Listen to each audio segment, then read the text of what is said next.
Testing 1, 2, 3. Okay. I'm back. Oh, there's quite a few of you guys waiting here today. Alright, thank you guys for coming. As you guys can see, I changed the title to just question marks because I have no idea what I'm gonna do today.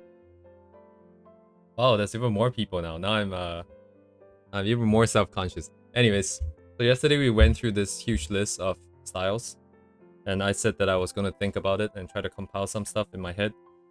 I did not do that because I went to bed and then I went to work, and then here I am again. And yesterday I thought I was gonna go figure out like maybe we can learn something from, say, like how the AI does like all the complicated stuff, because AI looks good simply because of the way it's able to add a bunch of complexity. And I tried looking for more similar styles, like I'm just looking at the line art, not so much the rendering. So I tried looking for stuff that I like, and I couldn't really find anything. So not enough stuff anyways to pad out entire 3 hours. So I'm not sure if I want to do this. And then I thought about the roadmap again, because I've always had this issue where I don't know what is the criteria for moving off of the from one stage to the next. And in the beginning, I thought that we could come out with tests to see how proficient I am at one thing, but it's not something that you can get overnight anyways. So we will be stuck at a singular spot for like months maybe. Then I thought maybe we just spend 1 or 2 weeks and just move on because we want to keep pace. And today I realized what I should do is to set myself up for success for the future by coming out with like a checklist essentially. So if I want to draw hair, what do I want to do first? Do I want to, like, say we start off with the face because we need something to attach the hair to. So we do the face, and then we do like bigger blocks for the hair. And then we do like slightly more, like break up the shapes a little bit more. Then we break up the shapes even more in terms of like what you see as the reference here. I know the screen is a bit smaller today, but there's a lot of lines here, you know, and stuff like that. So we come up with a list of a workflow that I can use as we go through the entirety of this roadmap, right? And I think that makes sense. If I can come up with this a satisfactory set of workflow, then I think we can move on to the next one. So today I'm going to try and come up with this workflow. I have some ideas, I just don't know how I'm gonna do it, which is pretty common, as you might imagine. Either way, I think what I will start off with is I'm just gonna do some random sketches. I'm just gonna move my hands, essentially, because I haven't drawn something in a bit. And sometimes when I'm stuck, I find like it's better to just move my hands a little bit and see what happens. So for the first few, maybe like 15 to 30 minutes, I'm just gonna... Where's my hair thing for ask? Shit. I'm not very organized with this. I'm just looking for stuff. So, shit, how do I redo this? I need to open a new one? Don't worry, guys. I know what I'm doing. Save? So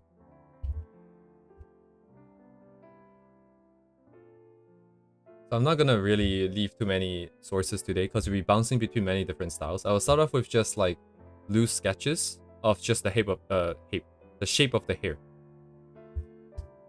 And then after that, I want to make something like, I don't know if you guys have seen. I'm sure you guys have seen it, to be honest. But say, for example, stuff like this, right? Oops.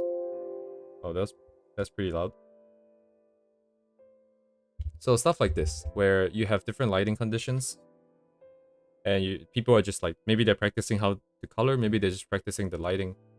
One way or the other, I thought maybe if I can come out with a few sketches of the head with the hair, and then with different lighting angles, with different lighting conditions, and then we try to go through the process multiple times to sort of, you know, come up with a set of steps.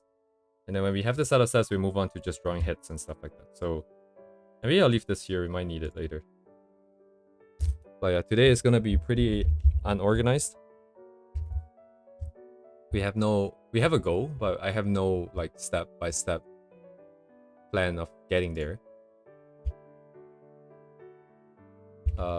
Is there... Maybe I can make the reference a little bit bigger. I don't think you guys need to see the layering just yet anyways. So at least you guys can see what I'm looking at. And then if I'm a little bit more conscious, I can make this a bit bigger and draw on the right side, sorry, the left side. So yeah, that's it. That's it for now anyways. I just want to warm up my hand a little bit more. 9:30. In some sense, I'm kind of actually doing what I originally set out to do with my streams, because it's just meant to be less structured. It's not really meant to be. I'm not really meant to be presenting anything that's concrete or complete.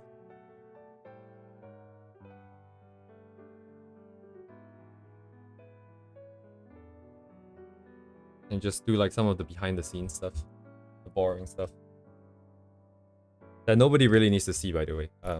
You know, feel free to hop off. It's not as today is not gonna be like, you know, the one time where we did the ass study where we end up with something that looks cool.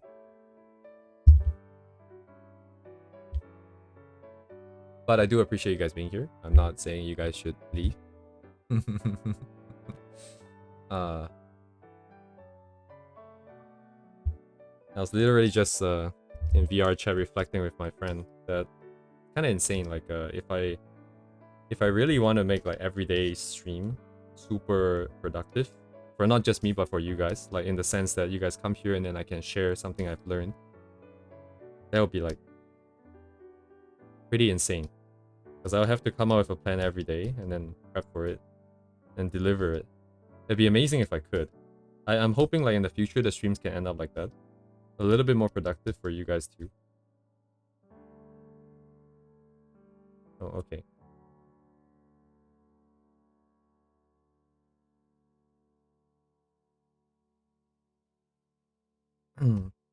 Also thinking about like making some shorts, because I have some videos and some of the streams, because we were actually drawing stuff, to make some shorts and then maybe dump it on TikTok. I don't know if it's like, I'm not in the US of A. I'm a little bit north, so just you use it, I guess. But I actually don't know what happened with that ban, but maybe put some on TikTok, put some on YouTube, grow this channel slowly.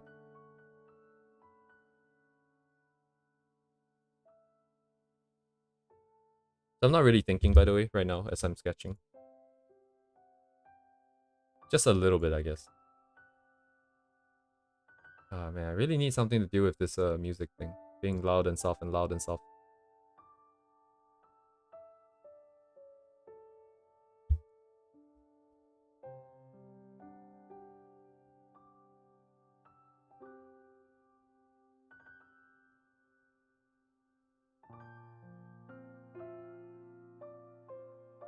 It's a bit pixelated actually, now that I'm looking at the references I've collected. It's not very user-friendly.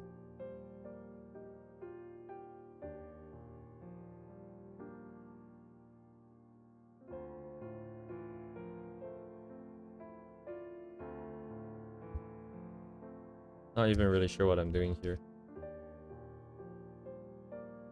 And then once in a while go freehand just to get a feel for it and see if I'm ready to do something.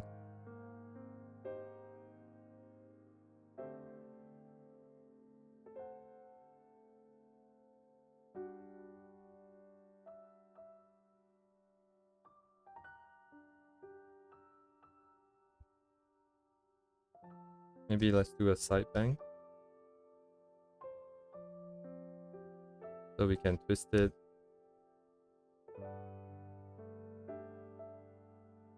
Welcome, welcome.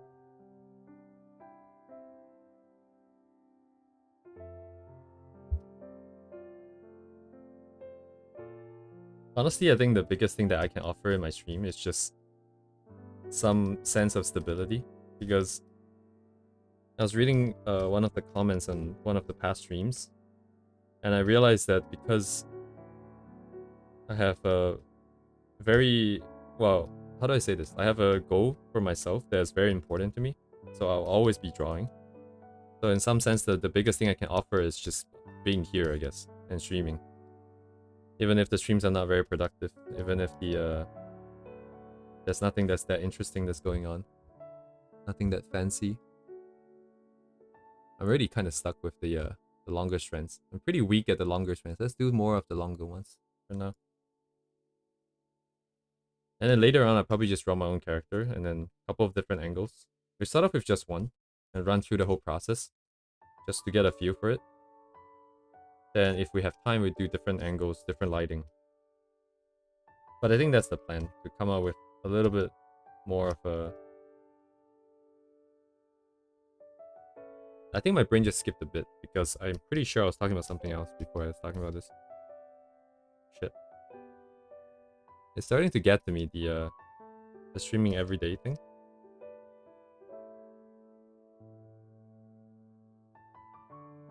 I'm starting to have... by my brush setting for marker, I can't see an anti-alias is not located in the same spot as your setup.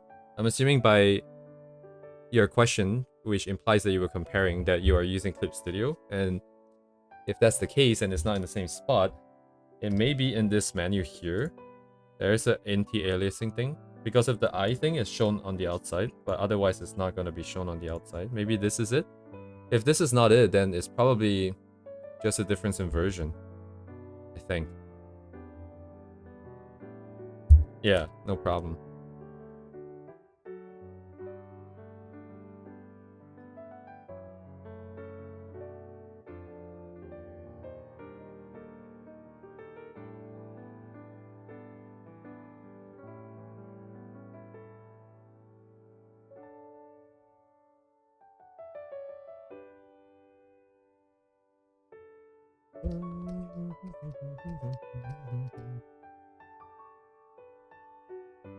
Yeah, since we have some airtime, I suppose. I was just wondering if anybody, you know, in the chat wants to share why they're drawing, even if it's just like you want to make fan art, or maybe you have more lofty goals and bigger dreams of wanting to do character design and stuff like that. I'm always curious, like, why people would do this to themselves. Because doing art is pretty painful, honestly. A lot of grinding, a lot of work, and then you're never satisfied 100%.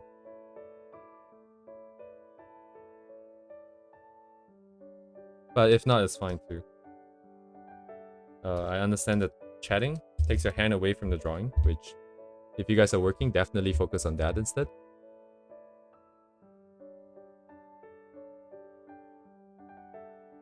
Let's go through a couple of shapes here. As I do these, I feel like I'm getting better, at least at the lines.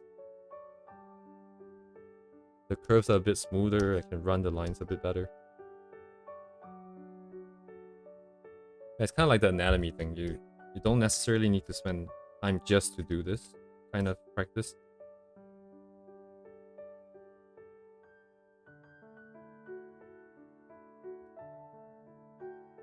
How would I add this? So maybe a little bit more lines here.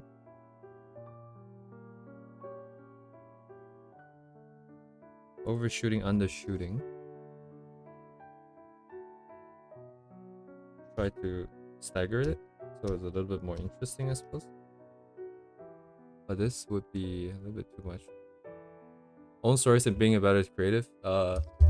Enjoy the process of creating it, especially seeing other great artists create as well. I see. Character designer. Right now living in Japan, just kind of get... Oh wow, okay. So I guess actually I don't know what to call you, like Art for Recovery Podcast. That's a very interesting account name. If you have a preferred name, I'll try to remember it. Own stories and better creative. Yeah. So I suppose you have like your own characters and your own visions and stuff. Like, and Uni wants to be a character designer. Yeah, once in a while you see those like artists that finally made it, and then they have like their art in the in like the subway tunnels of Japan and stuff like that, and they're like, oh my god, I can't believe I made it. And I'm like, dang man, I saw another person today, although I think that was an anime or something, but nonetheless.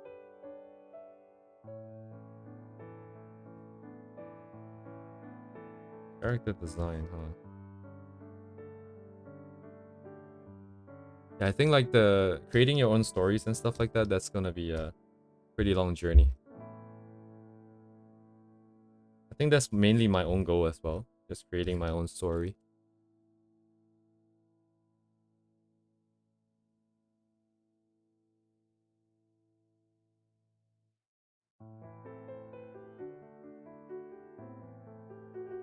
Of course, yeah. Don't worry about like explaining yourself. Like if you you know, if you want to share, that's a big bonus for us. Otherwise, I'm not expecting anyone to. I'm fully expecting people to just completely ignore me. By the way, in the in the chat, I'm getting a bit distracted by the. Let me move on over here. Yeah, that's a big flex. Seeing your art on like the huge, like the giant billboard in Akihabara.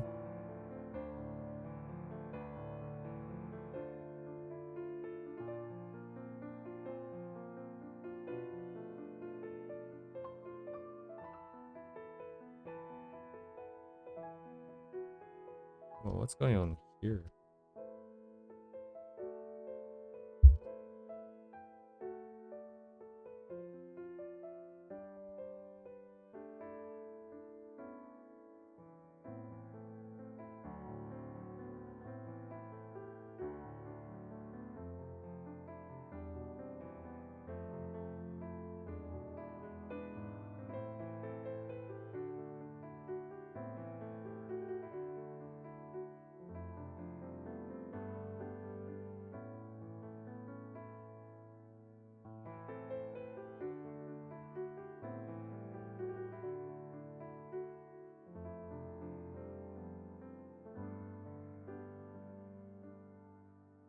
Mighty, okay. Yeah, no problem, man. Thanks for always coming here, and being so active. Unlike a convention, yeah, I was pretty happy. I wish I could read that too. Oh, now I'm very curious. What? Because Dino always, I think he uploads, or they upload a little bit more sketch kind of stuff. Which one is the... Oh, this one, I suppose.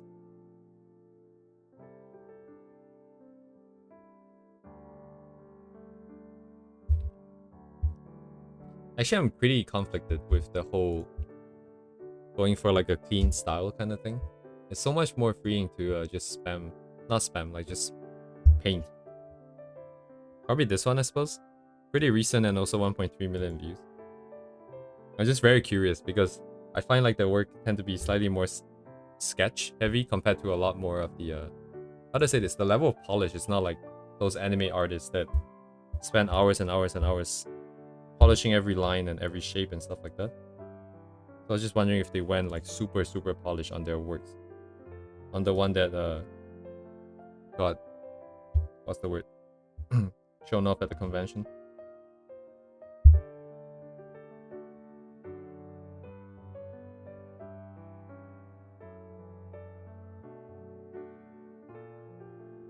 Actually, now that reminds me, where is that one thing that I did?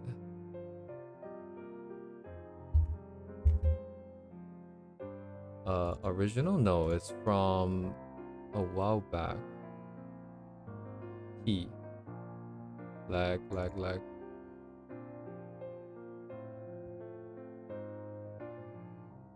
I'm gonna take a brief look at this because I kind of forgot what I did here. Ah, okay. I see. The lines are not as clean. And then it's just mostly painted.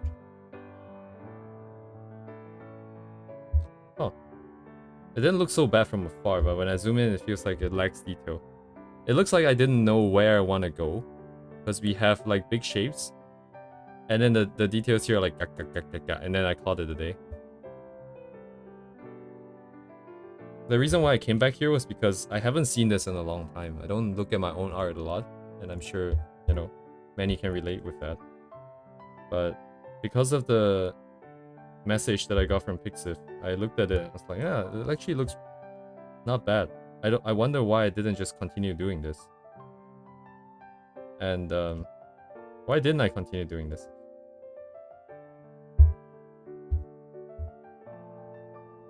How would I even polish more on top of? I guess the shapes that would break out more now that we did a little bit more stuff on the hair, the clothing and stuff we can wait. The rendering and stuff actually we probably won't go much further than this, even after looking at all of the different styles that we have collected yesterday. Oh, interesting. So it's not entirely not compatible with what I'm trying to do now. Okay, that's good to know. I was just kind of worried that I'm pushing myself in a direction that's a little bit less intuitive. Because that tends to happen with me when I try to take control of it a little bit too much. Because when I drew that one, I was pretty relaxed.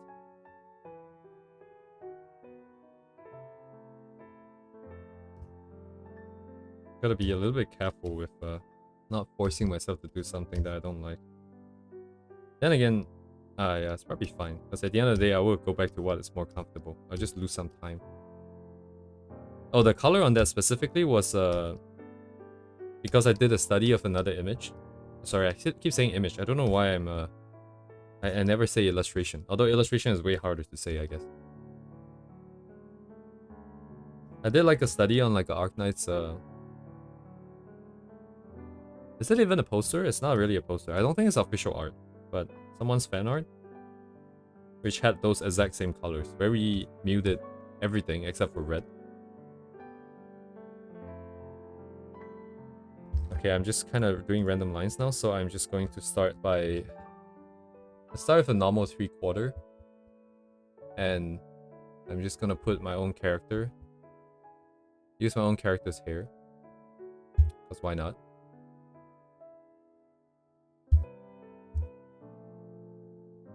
Should I use a reference for face? Ah, it's fine. Just do what we can today. Hmm.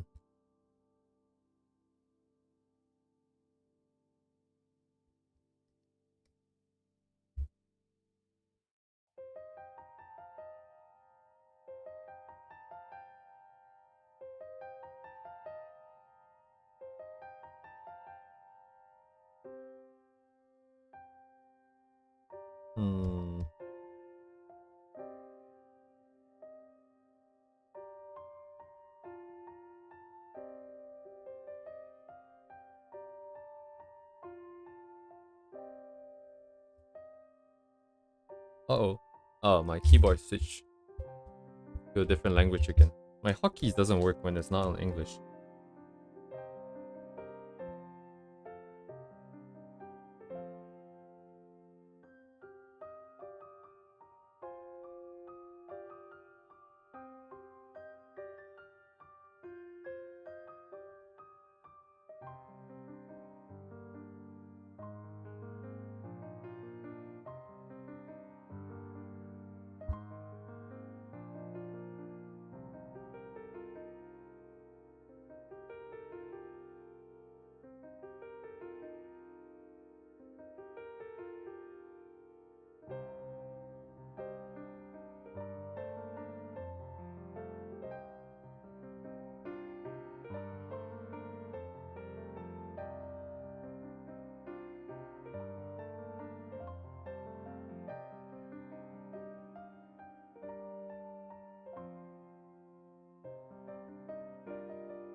Okay. Get the basic setup here.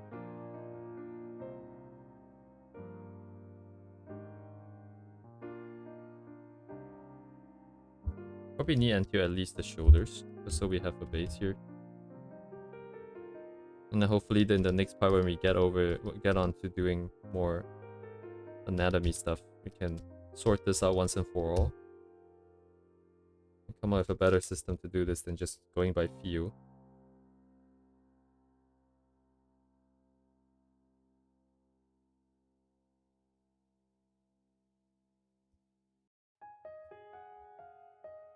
I just quickly sketch one version on top, just so we have something to work with. I need it for balancing with the shoulders. Then I can remove it later, but it's gonna do like my usual, what the Japanese call the habit of the hand. Heguse.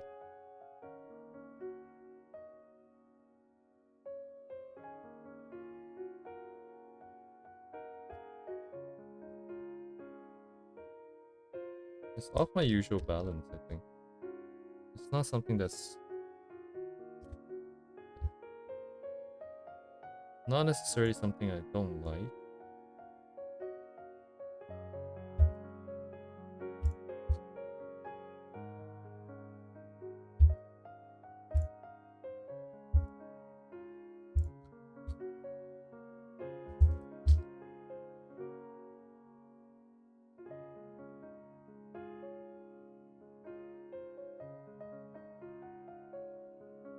Samatoko.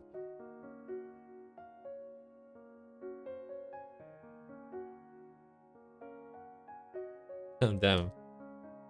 This is like a daily check-in spot, Radix. I think at this point, like one day if I don't see you coming in, I should just call the cops. Well, I hope you get lots and lots of red packets. With many shinies inside.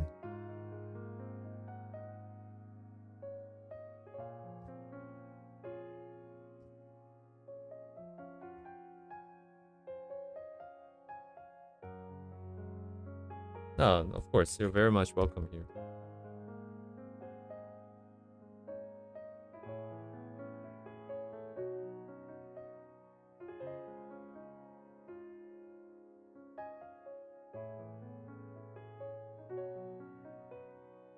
Yeah, make sure you open the packet in the face and check if it has a good amount of shinies in it.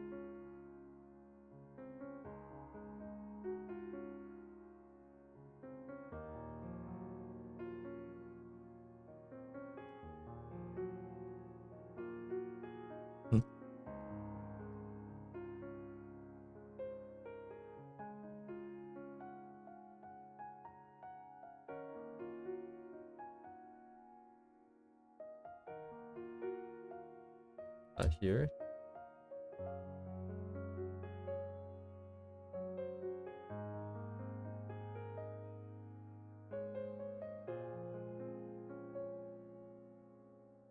Importance.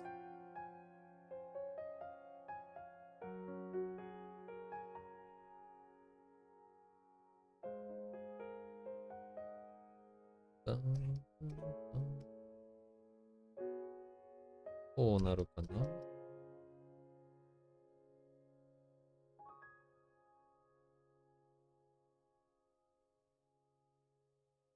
Oh, actually, I should go look for something real quick. Crap. How far down is it though? Let me double check. Okay.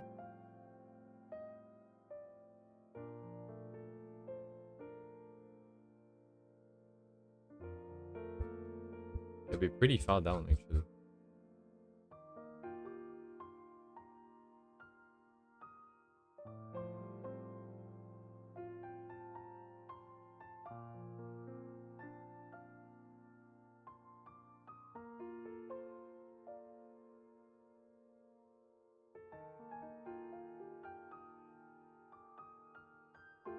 Someone made like a fan-made model for one of the anime.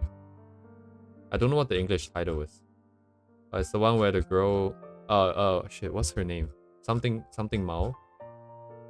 The one for the medicine. Oh, there we go. Someone made like a fan-made 3D model. And I thought it would be pretty useful as a reference. Oops. Let me bring it up. Like this one here. Oh yeah, apothecary.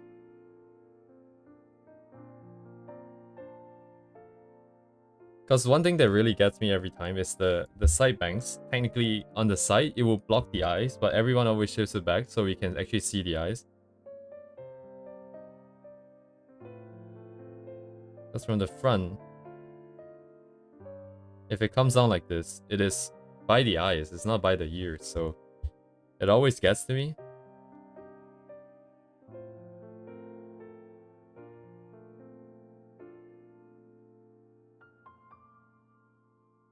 I should just trace this so we can spend less time on the thing. But anyways. Slightly... I don't have to get it to be the same, I'm just curious how it will look. Yeah, oh, let me put the link in the chat and also the Discord actually. I think it's a pretty good resource for anyone that wants to you know, that has trouble visualizing all the different angles of the face, because it is basically pretty much straightforwards. Like, she's looking straight forward, she's not that much like tilting down. And we get like the full 360 view. I think it's pretty useful. Just gonna dump it in there. But yeah, let me move it back up.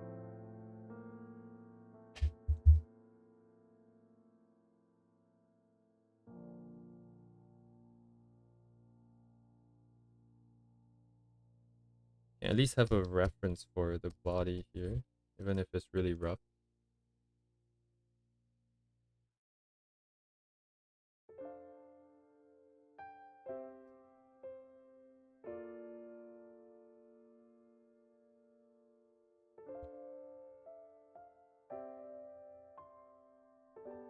Eye size is different.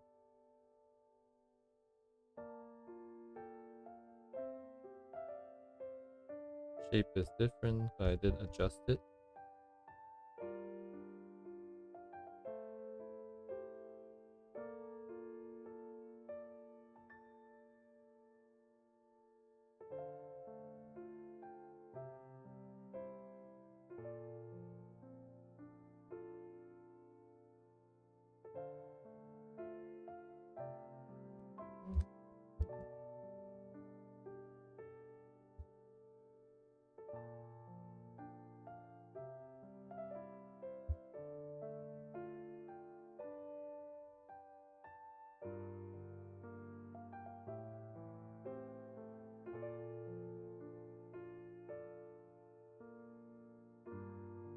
Bit more space on. It doesn't matter.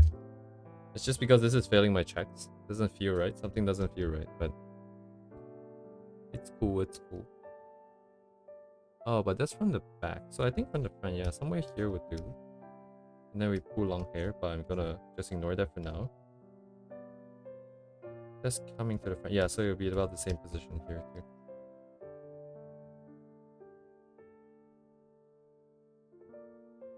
So what do I want to do now? I want to have a base so we can put hair on.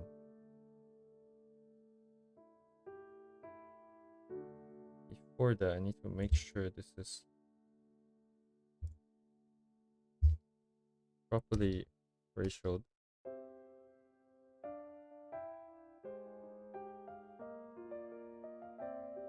Okay. Pull a little bit more, but that's for later. Okay. Oh, I didn't even save this again. I don't know what to name this. This is like hair 4. Yoink.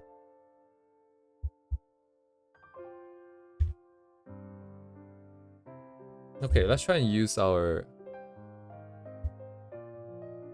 Okay, I should clean this up first. So I could build off of this right now. In my normal workflow, I would build off of this right now. So I'm gonna type this time so it's actually readable. So we have step 0, which is like draw a face, because we need something to attach the hair on. Then front, it would be... how should I break this up? So we have the bigger shapes.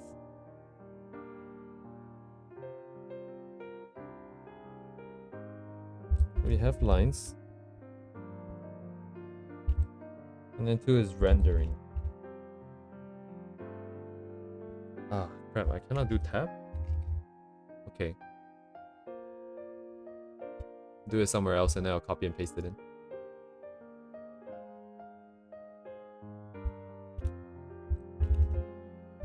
So draw face, line, to rendering. Music might be slightly loud, I feel like.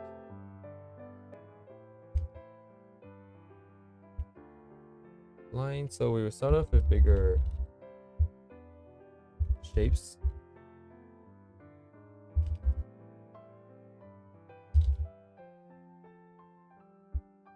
So bigger shapes would be like front, back, side, and all that.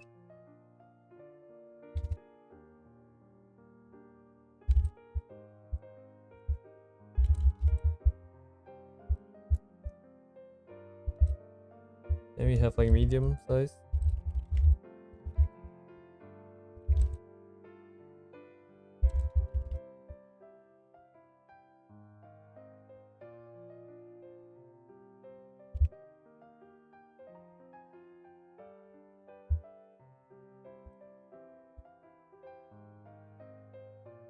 Small shapes.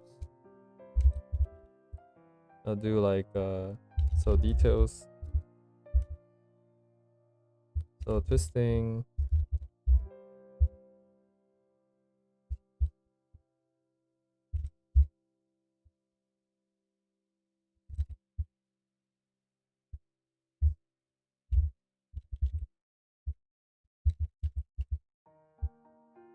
Do some overlaying. Wonder if I'm lagging. I might be lagging, but what else is there? What did we write in the notes? So I guess I must well go over this note. So this is from before when we did asks. Mostly it's for myself to be careful with, so more slender forms. So it's not so much about the process, just being careful with the actual drawing. And this was one of the shapes that we found, like it's pretty common in asks drawings, is that instead of both curving in the same direction, we have one and then the other one sort of goes into it. Kind of like what she did here with all this. I'm specifically here for the detailing. So we can twist long sections. We can add more bundles to it. We can add extra strands for overlaying. Pushing stuff out. Oh yeah, there's like overshooting and stuff like that. So let me make a note for that.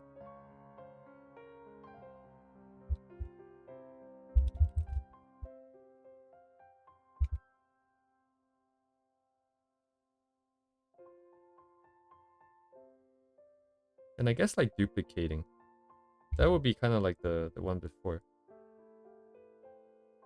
Actually, these two are pretty similar.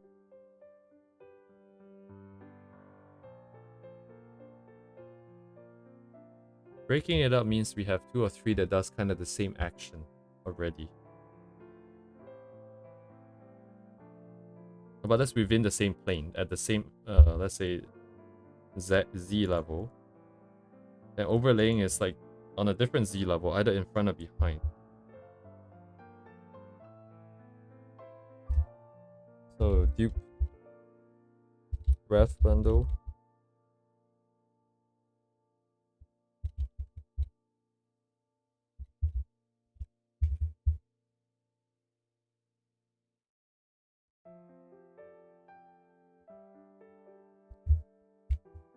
Okay.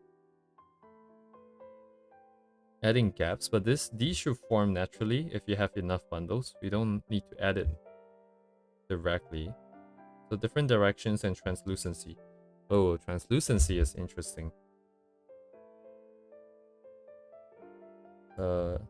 Slash direction. Over undershooting. Gaps. If none yet. This is too long. Let me bring it to the next level.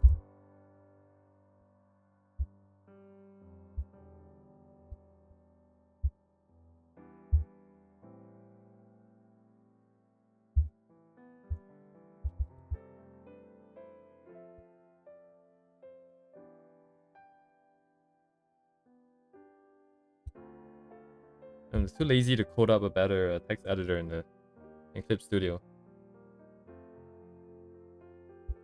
This is pretty bad. Translucency. Okay, so that's all the stuff we have at the moment. Translucency is technically rendering, but we can be more aware of it now. So let's try and work with this workflow here. What is this? Blank. Okay, so we want to do bigger.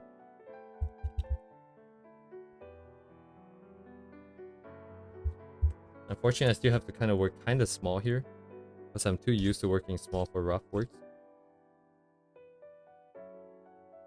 Okay. Now's a good time to bring up the references.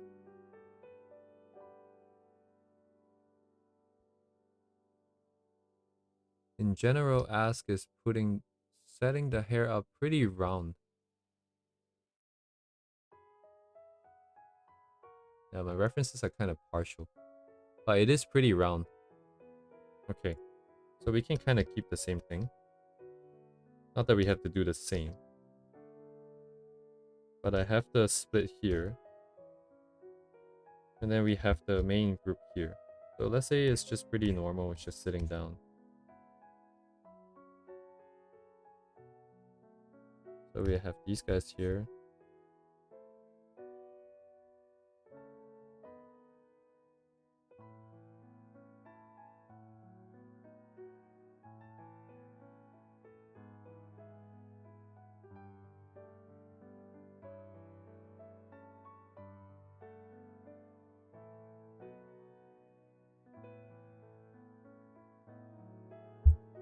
Swap goes and so ask permission to come in. Oh, it's the target how to Oh, I see. Mighty, you're talking about okay. Yeah, I'm still following. Don't worry, I'm following chat. I'm reading chat. I am not disorganized. I am only disorganized because I'm doing this in front of an audience, which is precisely why I did this stream, because I know I needed the I needed help, right? You know, one way or another, you guys are helping me by just being here. I'm just being forced to make things clear, because now it's not just about me understanding, it's about me trying to get my point across to you guys. And I'm not saying that you guys will definitely understand what I'm saying, but at the very least, I have to make an effort. And that makes it a little bit clearer to myself as well. Sometimes when I ramble about random shit as well on stream, it's not because I want you guys to hear it, it's because I want to hear it. Right? I think one of the more challenging things on stream is not necessarily getting feedback for what you're saying. And it's not like I need you guys to say that what I'm saying is right or wrong, but it's just that sometimes I'm worried that I'm not just simply not clear enough in terms of presenting my ideas. But it's fine if you guys you know, are doing your own thing. I'm not trying to get anyone to do more chatting. Just in general, some observations that I've felt over the past two... Actually, what number is this? Are we like 17? Almost like we're 2.5 weeks into this streaming nonsense.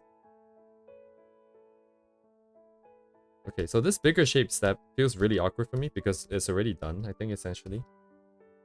And honestly, it's not really that required. So we should really just... I should really just start from the secondary step, which is... Not the secondary, but the next step, which is the medium one. Where we break it up into a little bit more. Right now, I don't have really that much experience to break it into more. Oh.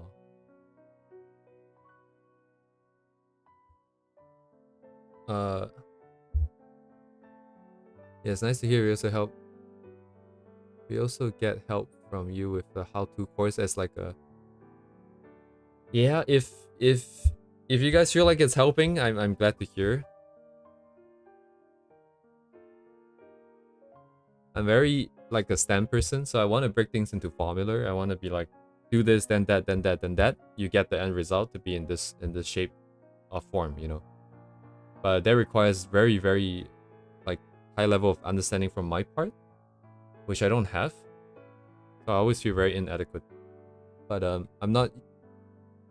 how do I say this? If you guys find that it's valuable, it's valuable then. Yeah. I appreciate it because it's easy to see a pro artist as yourself have this finished product and be amazed, and it's another to learn alongside. Oh yeah, yeah. I definitely get what you mean. You don't see like the stepping stones to the end. You just see people standing at the end. And they're just wondering how to get there. And then you're just treading water the whole time. And then maybe someone helps you out, maybe no one helps you out, but the current pushes around, you might not get all the way. Sometimes you get further. At least now we have a bunch of people treading water, I suppose. Crap. Keep doing this to myself. Always undo a little bit too much. Actually, what's the difference between my bigger shapes and medium shapes? I'm not really sure. Whatever.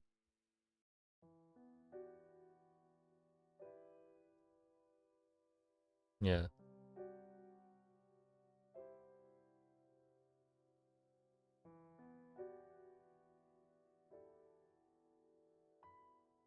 How should I approach this? So, because I've never done this workflow before that I'm trying to put in place now. So it's very unnatural. And at this point, even for my own character, I've always just kind of did a lot of this along the whole thing. So I've kind of thought of it as like one big patch. So when I'm saying to break it into 2 or 3 shapes, I'm also kind of confused. It's like, is there any point?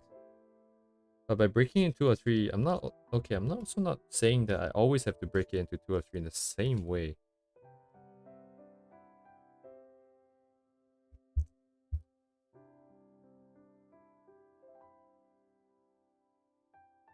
Okay, you know what? Actually, that makes sense. So what I'm saying for medium shapes in my case is I'm just saying I'm going to draw all the tips in now.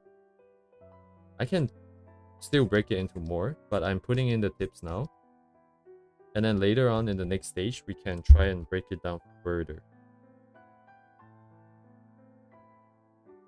Maybe?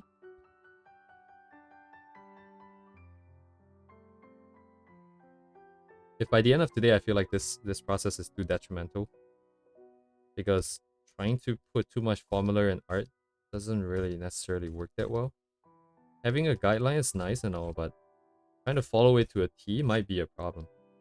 How I'm feeling right now. That being said, okay, I'll try to make it work. So that would mean what? I'm breaking into more medium shapes here. And then we'll see what we can work, what we end up with, and how we can use it or not use it.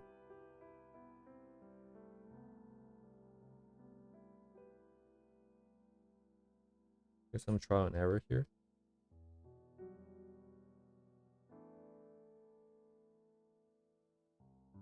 Should I be more relaxed and just do what I usually do?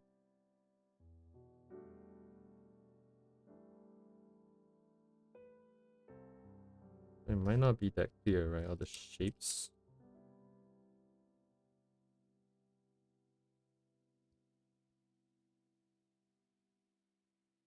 Is my canvas straight? It is.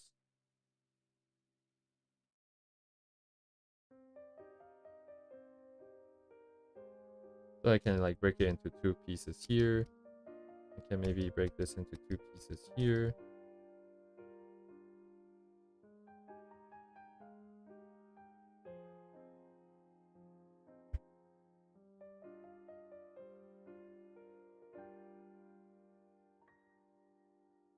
I don't like how it looks, that's why I keep going back.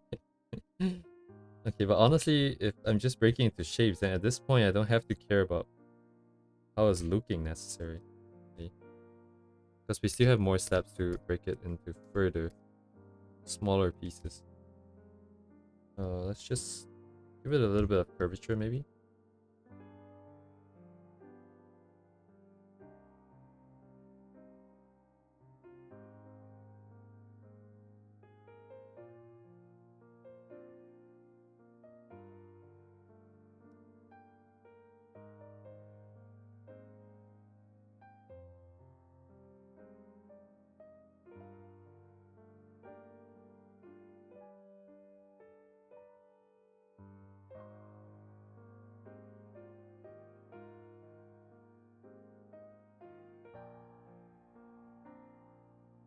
Yeah, it doesn't quite work like that because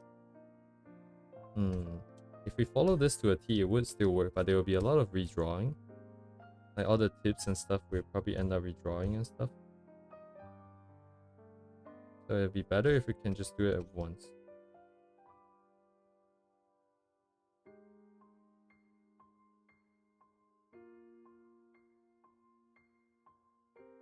So even for the back, right now it's just one big piece. We don't have any tied up hair or anything.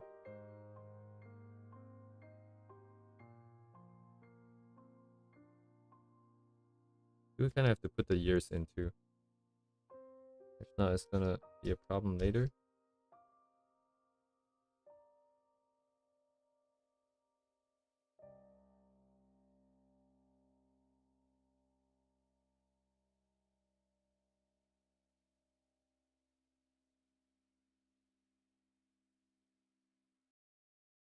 Size is kind of screwed up.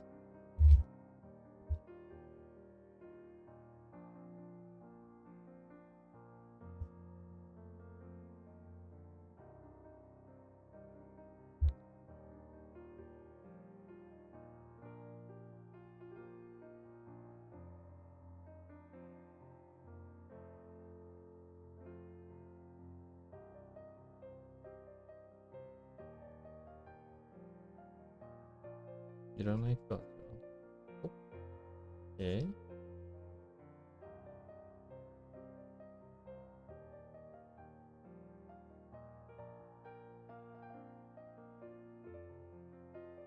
These are still here, but they're not technically... I wonder.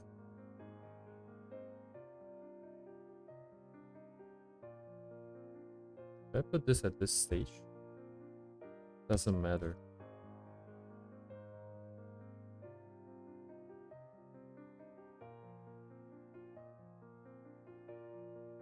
Feels too artificial, I think. So we keep going. Smaller.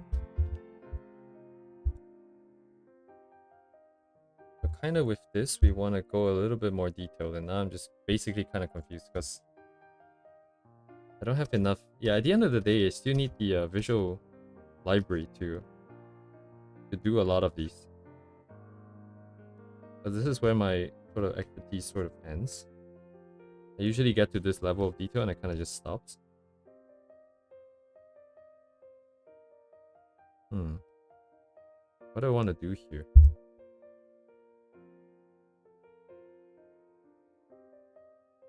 So twisting is mostly for all the long sections. Long sections only the front part, that's fine. Still get some practice. More bundles is what again? I don't know what I'm talking about. Oh, okay, it was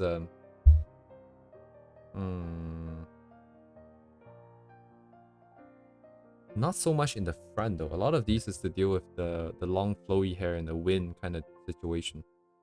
Or in the back.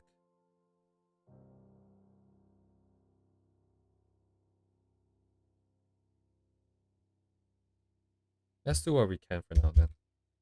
So from the front, I'm gonna use references because I'm out of ideas.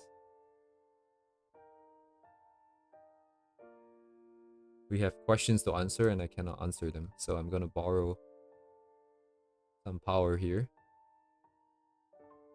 Front tends to be more flat though. We just need to break the tips a little bit more. Seems to work. Also, I want to use more shapes like ass or rounder shapes. So let's see. I want to avoid having things in the middle.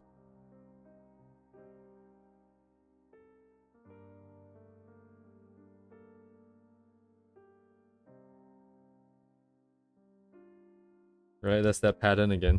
I'm just putting it whenever I can. Because it's so not intuitive for me that I think if I have to... How do I say this? Even if I put a lot of it, it would still look pretty okay. So now we have like the front bundle here, and then I still have more stuff continuing, so I'm gonna pull it out from the back. So this has a little bit of, I guess, layering. I don't know if it will look good. I have stuff coming out too. I want to avoid smaller shapes. I want longer, slender forms. And humma. Let's get rid of this line here.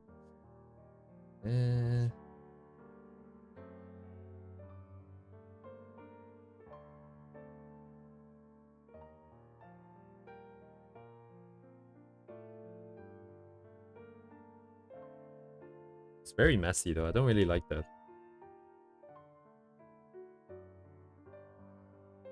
The most I would go is like maybe here. It's all lined up though. All the tips were lined up. I want to avoid that too, because it's not really part of the character design. And having patterns tend to give the impression that it is by design.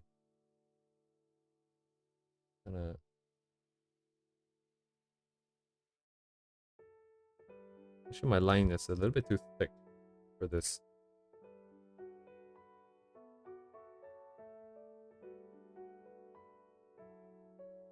Let's have one of these. And then... No, let's have the main one first. How does ass do this? Anything that's similar? Side hair, front... Oh, okay, that's the limit of my front, huh? Axia here is kind of just flat, going down.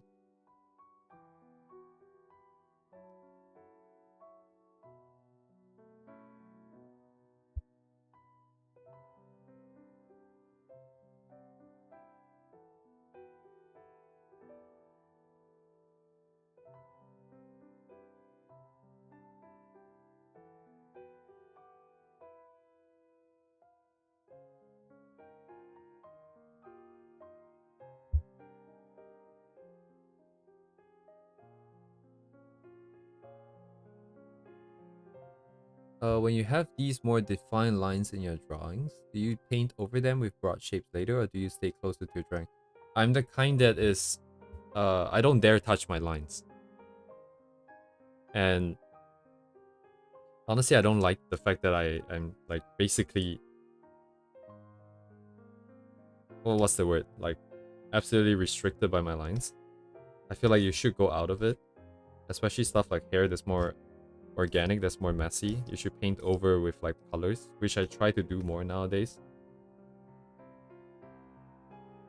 But yeah, I think there's a limit to having lines like this. But anyways, yeah, to answer your questions, I do not ever cross the lines. At least I try not to.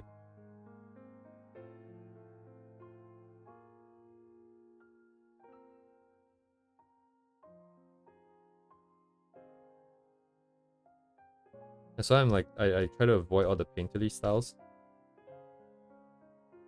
I absolutely need the lines to have the confidence to go into the coloring stage. If not, I freak the hell out.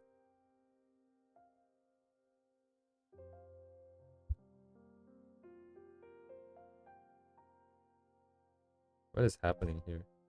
I'm so lost.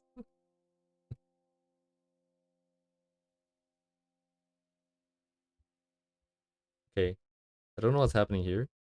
I'm going to ignore. Change gears a bit. So over here, do I wanna flip anything? Not yet. I don't think I wanna flip things here. Takehito Harada. Ooh, let me take a look. Oh, I cannot copy this for some reason. Oh, there we go. Type Moon. I need a good place to get all the art. Ah, I see. All the borues. Oh, I see. Very, very stylized.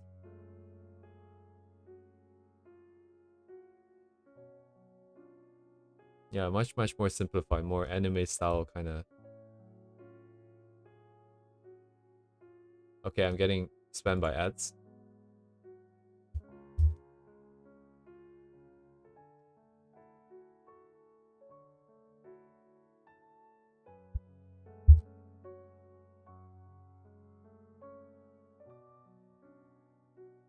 So I did have 2 in the beginning. I'm gonna try and stay closer to that. I just want flat. Okay, this is where my reference comes in. What do we have today? Or keep it simple and keep it just mostly blank here.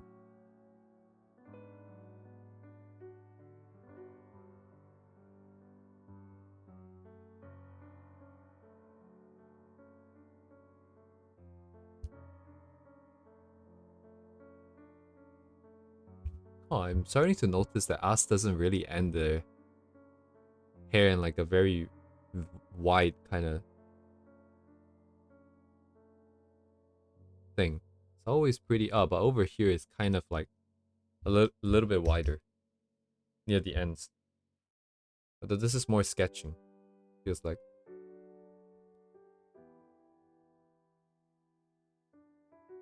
This one too, I suppose. In this case, we're not really flipping. Actually, if we are flipping, can we do some flips here?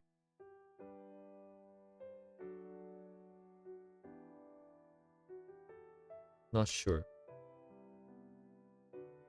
But if I want to end, I better make sure that it's rounder. Longer, more slender forms. Better be more aware. It's ending a bit too late, so let's bring it up.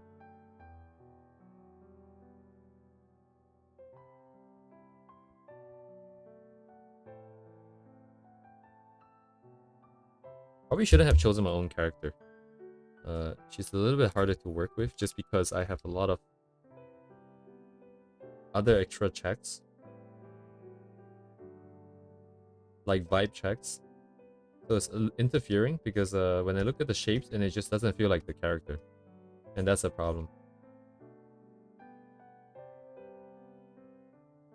Doesn't mean that what we've drawn is bad.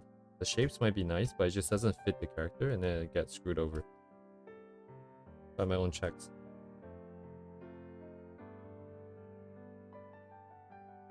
Hey, hang on, I actually I need a reference for my own character now. GG.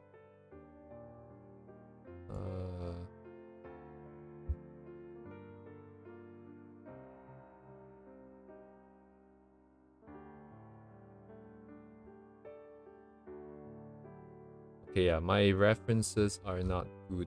What I did before is not very good. Oh, wait a second. Wait a minute. Hold on, wait a minute. Maybe we got something here. But I'm not so keen on flipping at this stage though. Well, still not great, but I don't have to follow Ask's style anyways. So maybe just for this part we compromise. Yoink.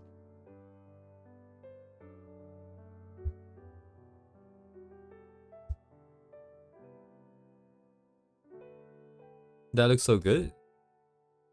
You mean like this? This mask here? I've been stuck on this part for like 5 minutes now. Dang.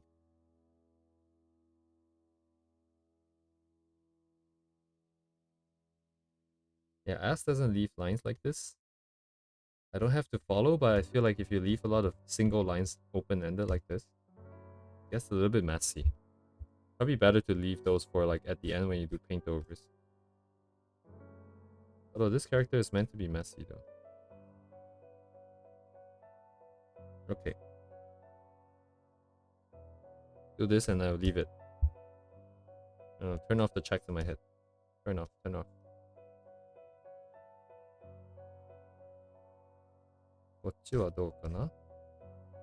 I can do like an AB pattern. And by that I just mean like, because we keep seeing cases where the hair sort of, like for example, this is the outside. So like this is like the whole bundle coming out from some ponytail or something. This was the one study that we did. and then all the hair comes in. So we have the outside here that is coming in, and then we have the inside here that is continuing past this. So we will have a lot of overlap happening over here. And I'm starting to call this AB pattern because I keep seeing it's like A and then B in the back. I want like a bit of flip from the outside. Looks like it's refined, but the edges give expression. Well, thank you very much for that. I'm not sure which part exactly you were referring to.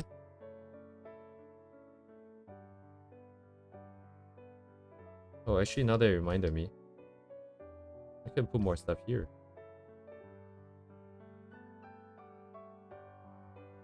Like one. I have a few more strands that spin, and then we have the underside that comes through.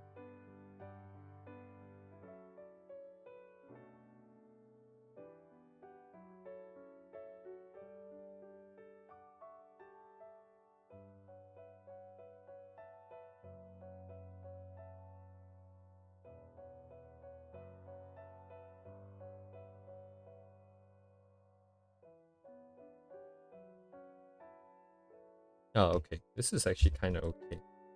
You just have to be aware of this, but... Oh, okay, I think I'm just getting thrown off by the back. No, not quite the back, just the front too. The bangs. Longer hair is capturing the... Oh, I see. I... More painterly type hair, but recently I'm trying to do more anime style line hair and getting the end hairs to not look like random triangles. I see. So yeah, I don't really pay too much attention to the vibe that it's giving, I think. Maybe I do. Maybe just subconsciously. And I feel like for Uni, like if you're trying to get better, like shapes that someone that... God damn it. If you're trying to get shapes that you can't currently get, then I guess the only way would be to find like an artist that you like. Kind of like what I did with the ass thing. I felt like that was a pretty good process. Like, you try to draw the same kind of hair and see what kind of patterns you make and see how they make it or something like that. But I don't think you need me to tell you that.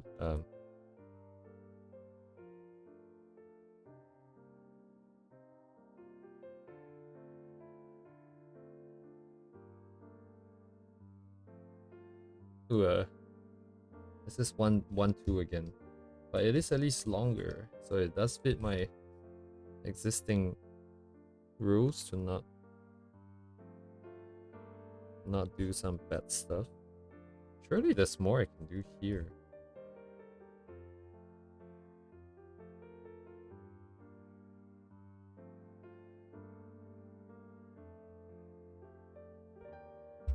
I mean, overall, it really doesn't matter, actually. We are starting to have a lot of details coming in, so... should be kind of okay now.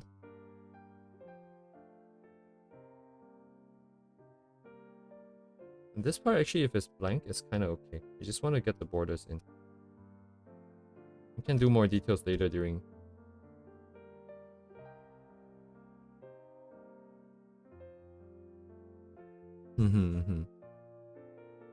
Yeah. Oh, shit. Oops.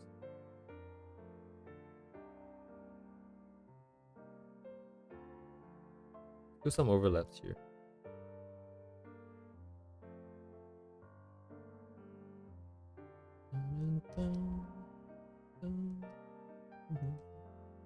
Yeah, this is a bit too different. But we take it, because I want to move on. Shit, it's been an hour.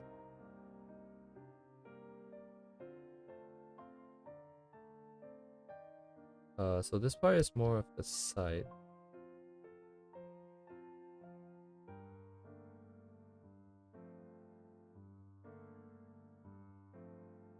Honestly, it's a bit too far already from the head. It's going a little bit too far. But I like doing this, so I'm gonna do it anyways.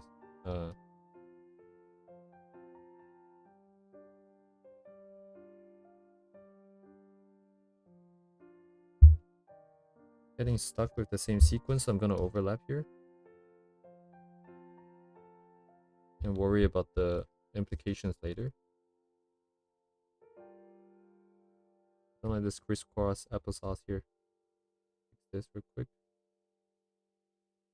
Oh, actually, I don't have to fix it now.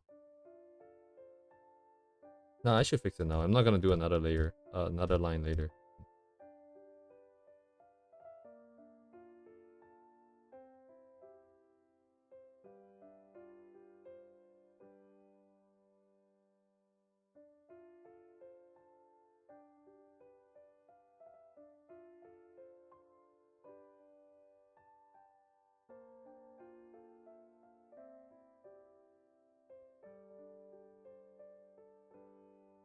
I like the half cover eye sort of thing. Kind of like what Bibu did for the new hairstyle, the new clothing.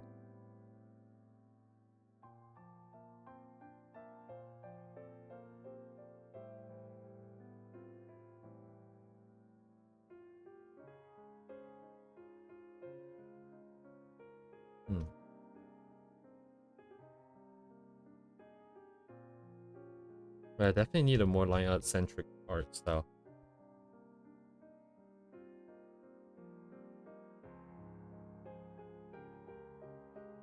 Like it or not, I think that's my strength. So I'm gonna have to at least play to it a little bit. More time during line art, less time during rendering. Keep things simple and then focus more on lighting and composition and storytelling maybe. Then line art eventually will loosen up.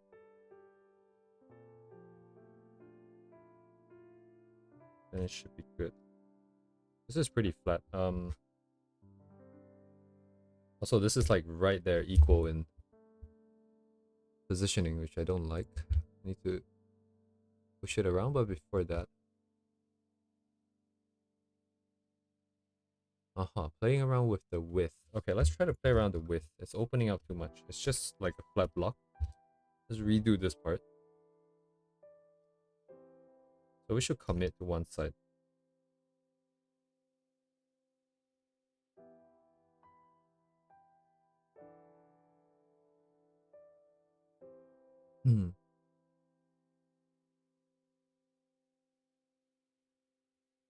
No, too much small detail at the moment. Let's go back to the wider shapes first. Commit. Very hard to see. Mostly because of this guy.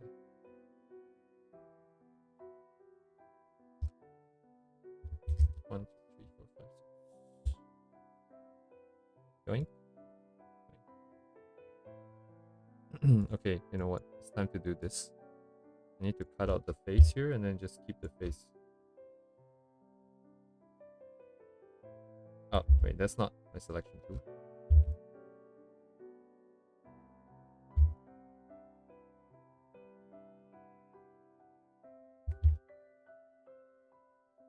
Okay.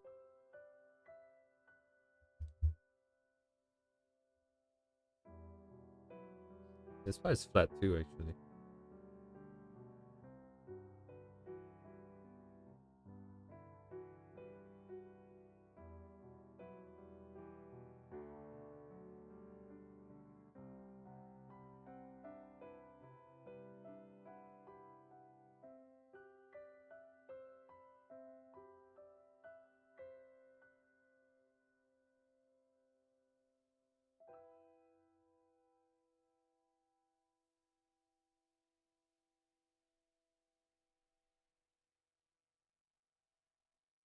This is like so us-like with all the round stuff.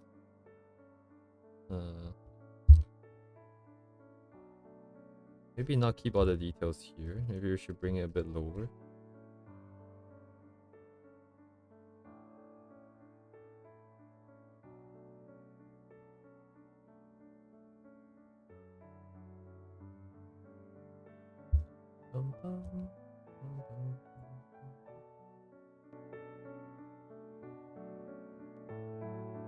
That's like one of my favorite music from Maple Story.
flat still.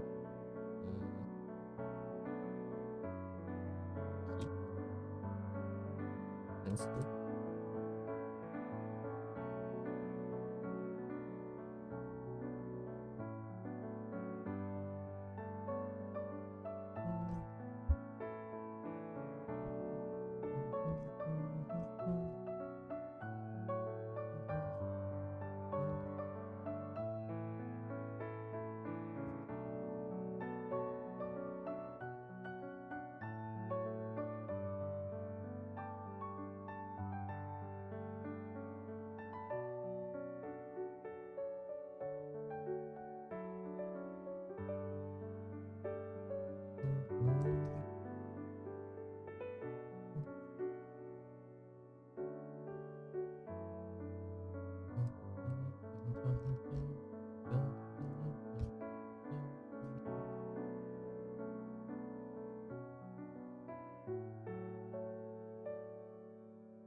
It's getting very messy, but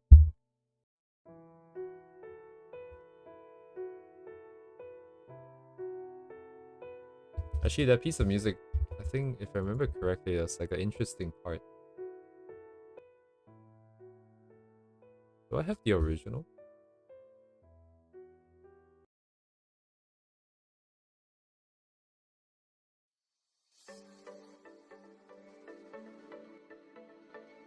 This is like the original.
Yeah, sorry, I'm listening for something. I forgot which one it was, but sometimes the melody is like telling a story and you can hear it in the way that it goes up and through all the different notes. I can't remember if it's this one now. There is.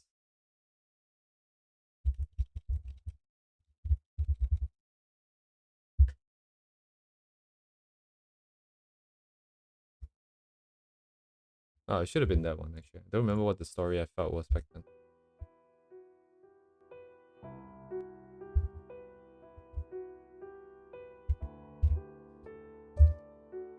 I thought it was pretty cool. I once shared it with a friend.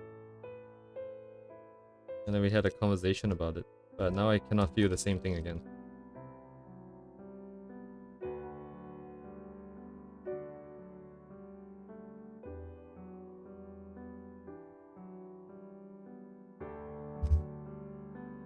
I think I spent like quite a bit of time when I was younger by myself.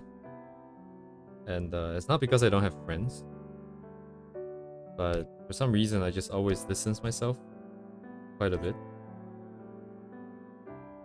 And then during that period of time, I feel like every time I slept, I went to like a different world. I felt things I never felt before, and then I wake up. And part of why I want to do art is because I want to have the ability to just put it down on paper, right? And you can look at it and whatnot. And one of my biggest fears was to forget that feeling that I felt back then. Because to some extent I felt like, you know, that was like my kind of thing, my thing. And I didn't want to lose it. Safe to say I've pretty much forgotten all of it. But...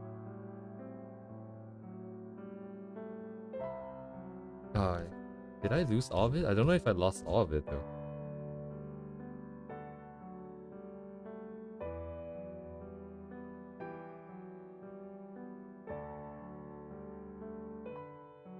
Maple Story is such a weird game for me. It's all the ups and downs of my childhood. Although a lot of these music is more recent though. So not stuff that I've experienced before. When I was younger.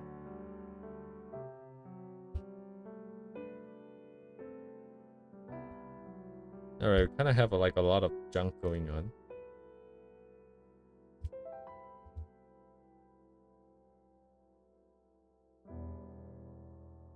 I mean, this is it, right? We could go further with like what asked us over here. Do I have a spot for it? I don't really have a spot for this character. Where is the back? Oh, here.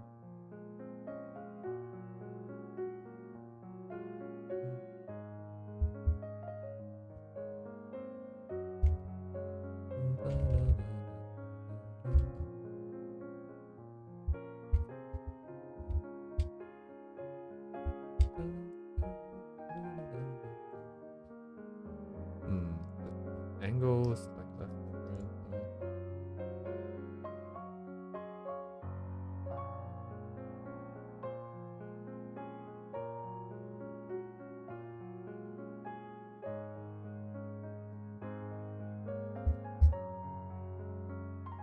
right. Playing Maple Story and keeping to myself as a node.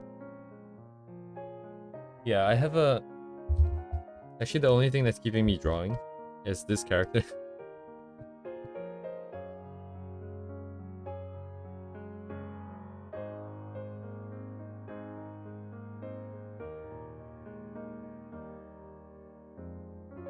I get...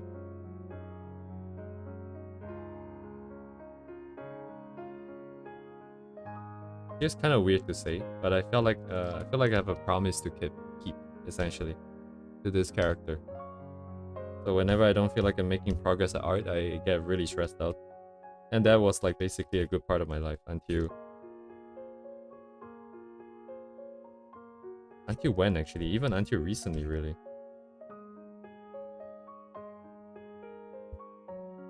It's kind of why I stream every day, because if I don't feel like I'm making progress, I get really stressed out. So I want to do more of the back, but I don't know what. Let's bring it to the front so we have a little bit of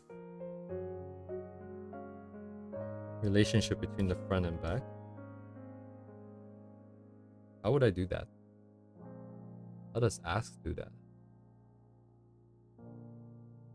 This always goes over the shoulders.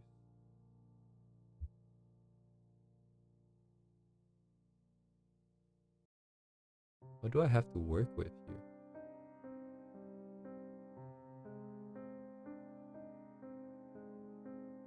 Oh, like... yeah, from the front. Maybe not so much. Not so much interaction. Wait, I need to bring up the original picture here.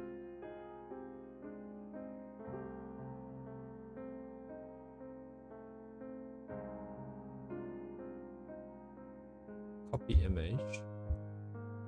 Bonk.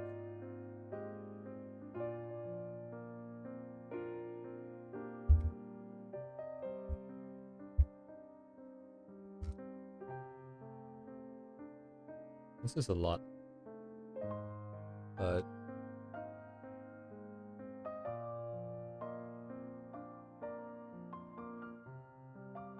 This changes the silhouette too much.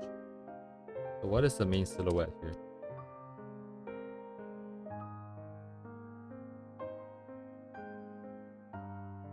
Figure 1.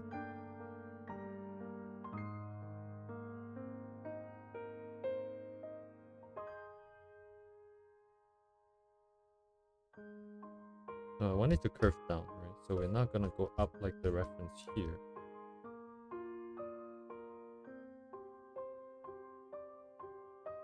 So we have stuff going in all sorts of different directions here.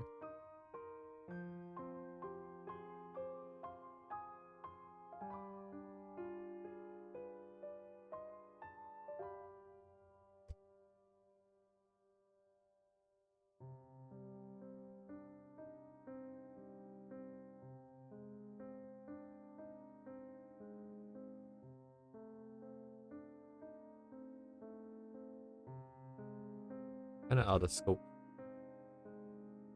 for today.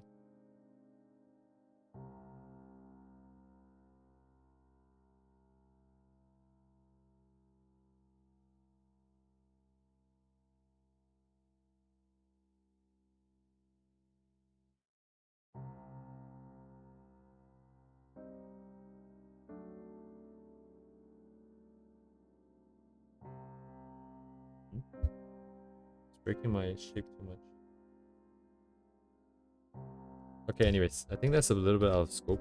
I don't have that much stuff prepped on the back anyways.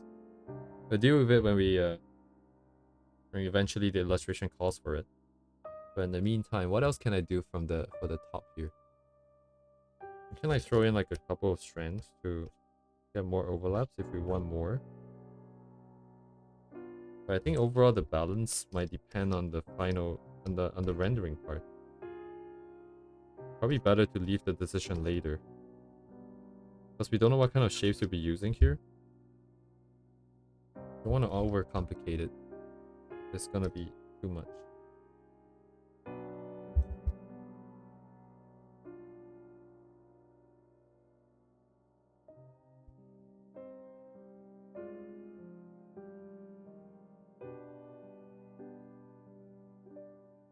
I'm just gonna close this off.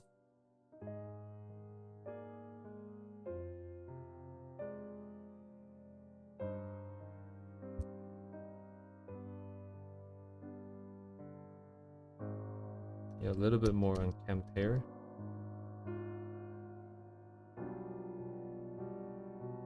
It's making circles here.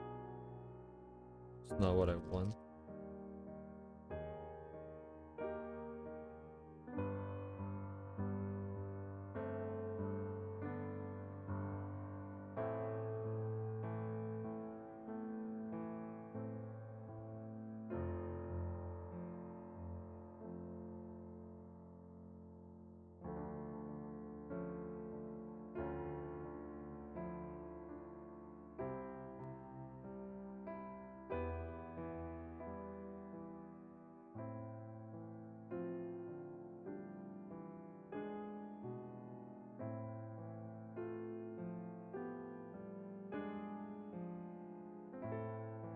Cannot see, but if I bring stuff from the back a little bit,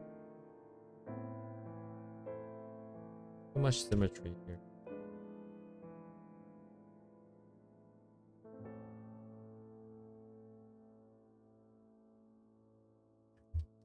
And then pull.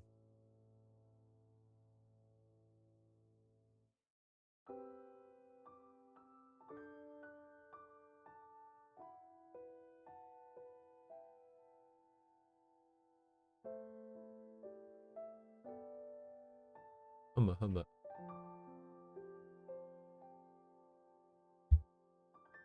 Okay, let's move on with this.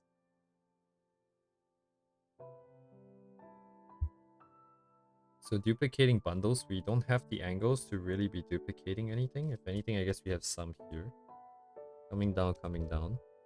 But that's not quite true though. It's still the same group. We're just cutting it like this. Over undershooting. Some undershots here. Yeah, this also doesn't really work because it's mostly for stuff that's kind of curved like this. Then we go over and then go under. We don't have that much here. Do some here and here. Gaps, if none yet. We don't have a lot of place to place gaps with this angle.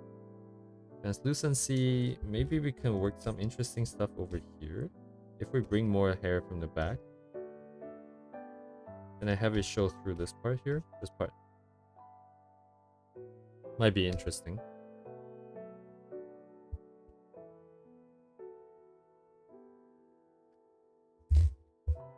Okay, what should I do now? Let's bring into rendering. I go full render.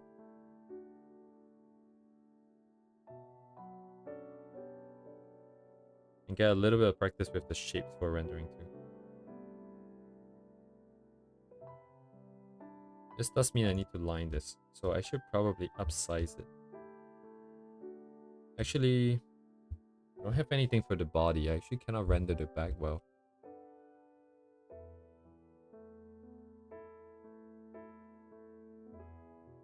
Ah, let's think about it later.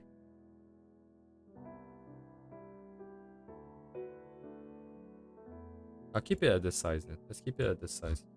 We kind of have all the pen sizes tuned in, dialed in. I'm gonna ignore the ears for now. Start off with the face here. One layer.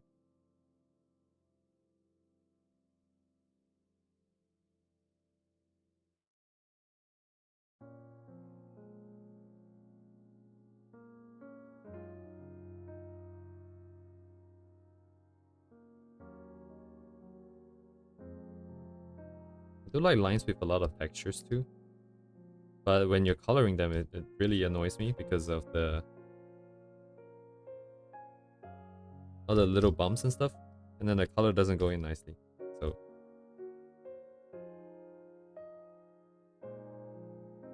oh, what expression should we use? Should we give her...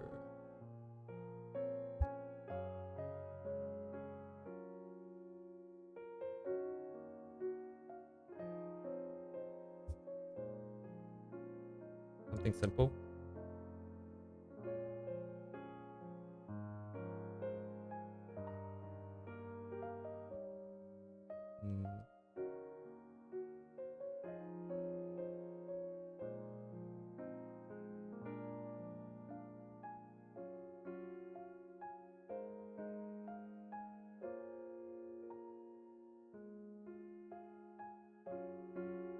I see. So issue here.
Oh, that's a fail on the check. I think it's an overall fail actually. Ignore. Okay.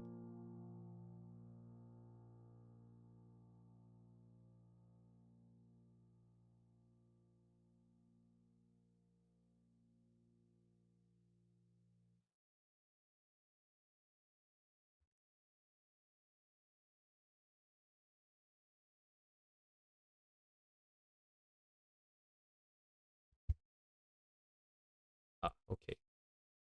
Music is over.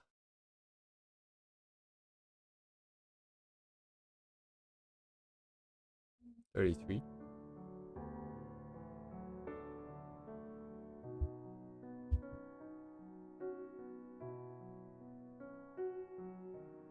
Music header. 33. Check. No problem. Continue.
Oh. まあいいけどね、多分。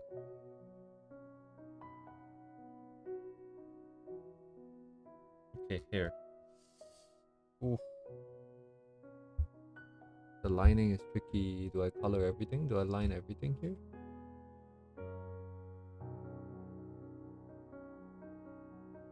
I want to see us like color their lines just once. Just once. I want to know if there's special treatment between the border, the contour, and the ones within. The one workflow. And we can work this out.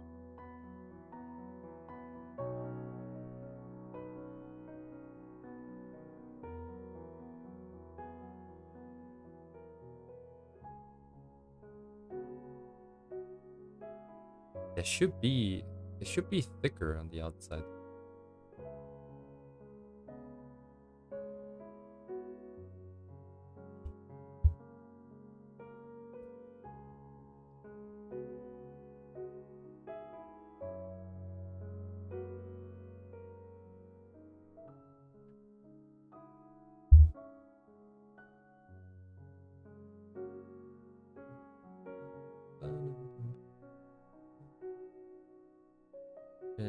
ないかな。ないか。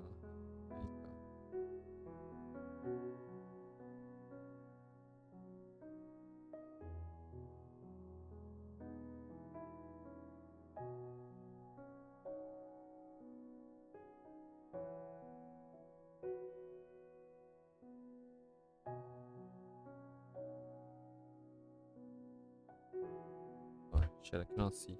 Oh.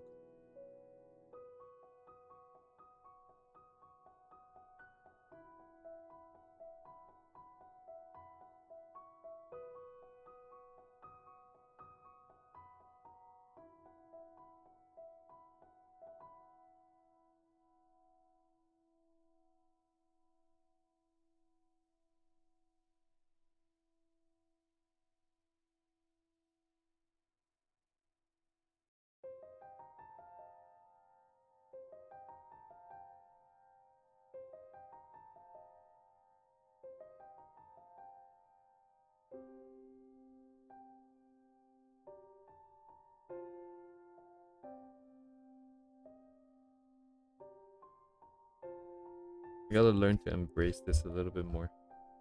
Not be so, what's the word? Scared of just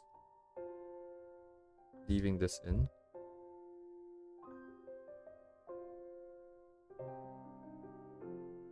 Just being more comfortable with being myself, I think.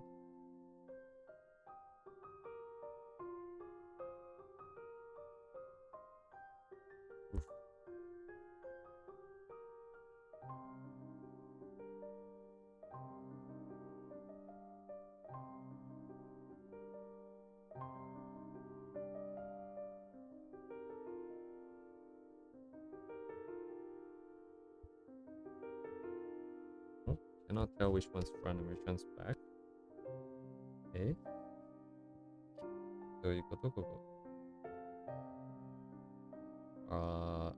Okay, it goes up front that way.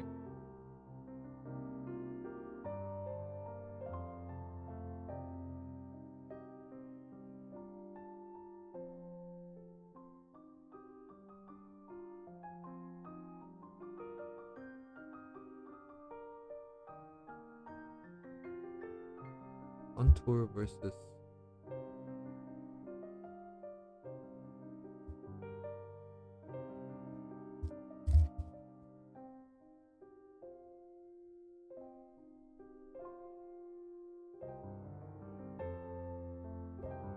that one was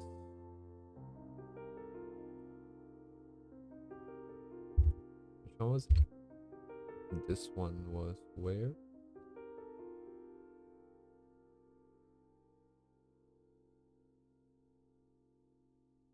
Ah, there we go. Oh, but it's too small either way, huh?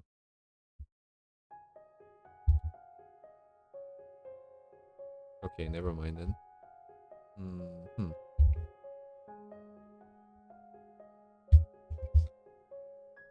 That's the case, we just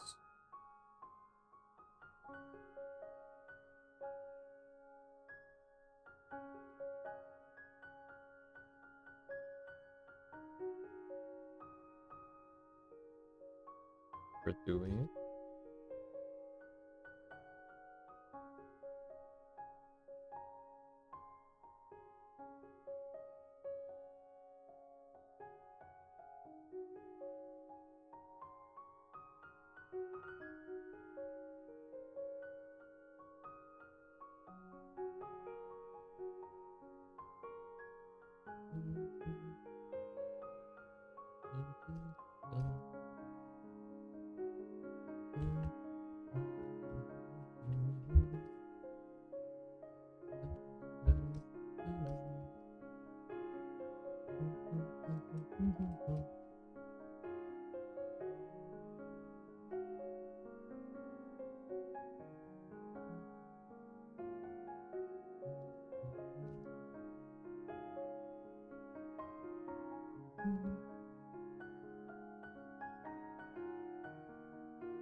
Let's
You have to be careful.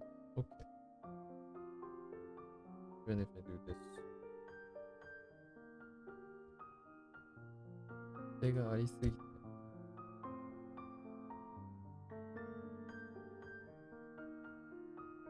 ありすぎ。ほい。Okay.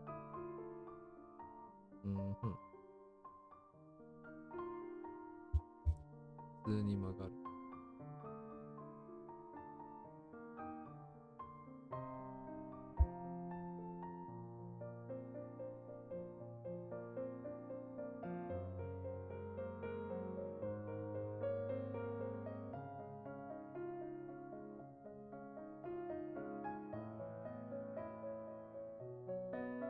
It checks out on the interesting.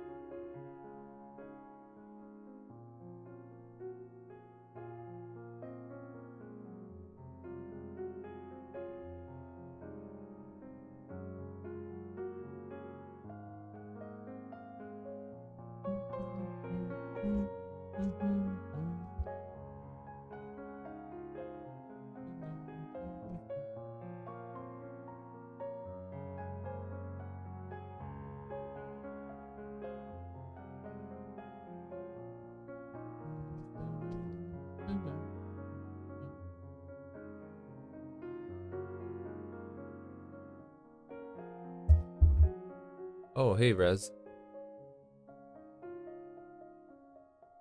Yeah, don't worry about it.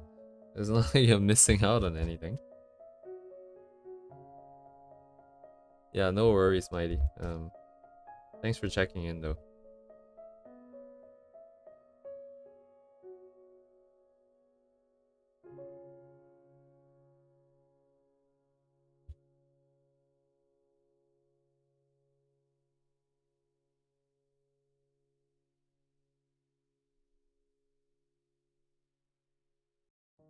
Guess I'm gonna be spending all my time on just this one piece today. But better to have quality stuff than just rush through and do the same junk that I always do.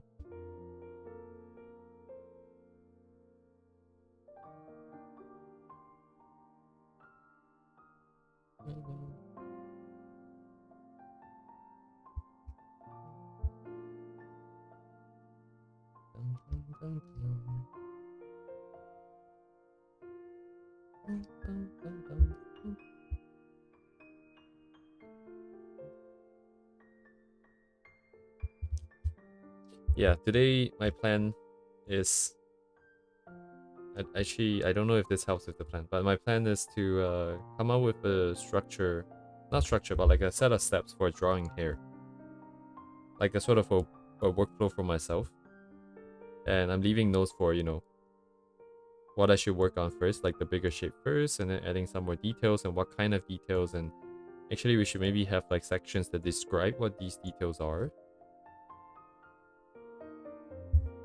But once we have this, then at least I have some result from doing all the hair studies and this basically 2 or 3 weeks spent on this step of the roadmap. So at least when we move on, we're not gonna, you know, one day look back and be like, you know, we got nothing out of that roadmap thing. That was a waste of time, right? So now at least I got something out of it. How useful is it? I think depends. But I know for a fact that I have no like structure when it comes to doing a lot of these. It's always by feel. It's always by the reference that I have on hand. And that means my quality is always very iffy. And you need to be very stable to get commissions to do good work, essentially, and to really develop your own style, I think. So even if this thing, which I already found today, there's this part, especially with the big medium shapes, it's not very intuitive for me. Because drawing big and then going small, like the big thing you can really basically imagine already. And then the medium shapes, maybe. depending on the hairstyle, maybe you can break it into group 1, group 2, group 3, stuff like that. But otherwise, why not just start going ham with it, you know? So that's really kind of janky, but I'd rather have something and fix it along the way than not have anything and then be stuck like this, like I have been for the past few years. Not having a structure to work off of has been pretty detrimental in a lot of different ways. Not just the workflow and style consistency, but like stuff at anatomy. If I always started with boxes, then I would have been pretty proficient at using boxes to approximate the anatomy and going off of that. And I could have done more, you know, studies of anatomy in a more effective way.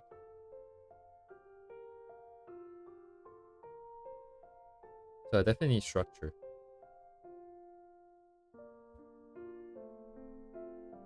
So that's the goal for, well, I say today, but I was hoping to get like a few different angles, different lighting conditions. So we can even get some of the workflow for the rendering done, because then we would know like, oh, if there's a situation where there's multiple light sources of varying strengths, what should we go about first? Or like, when should we add more to our shapes, you know, have more interesting shapes? And honestly, if that is, once I think about that, I start to think about, you know, because when we did the min study, I mean, when I made the video for it, it was very clear that min is very clear about where the details are and where the details aren't. So, same thing for the rendering, same thing for the hair. Like, even for the line work here, probably should lower the intensity here and here, just so that this is the most busy part. So people look up.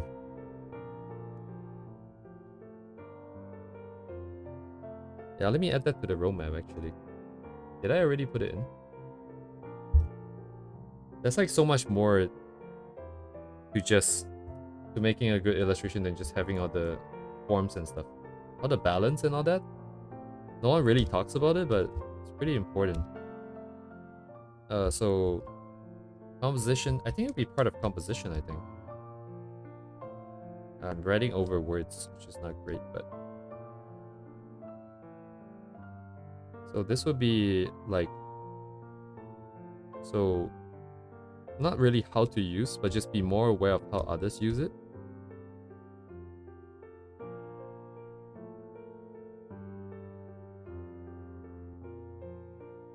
So it's effectively color.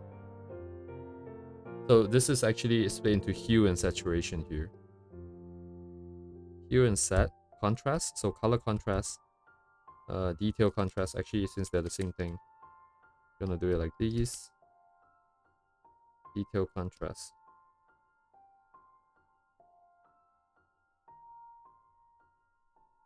And most likely these studies for composition and other stuff, like increasing qualities and stuff, we'll do it together with our so-called style stabilization, where we just do a lot of character art.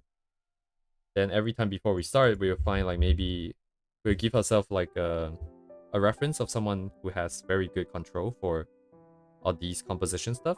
And also maybe like someone who is very skilled at adding details, like maybe textures, maybe lens flare,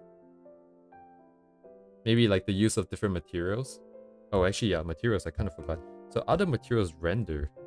This thing technically should include... No, actually, no. Would that be composition?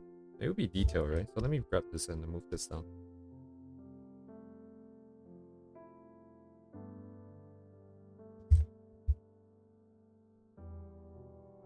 Oh, would it be here? Actually, no, let me leave some space, but I think it might still be here. Like, maybe materials contrast would be an interesting concept.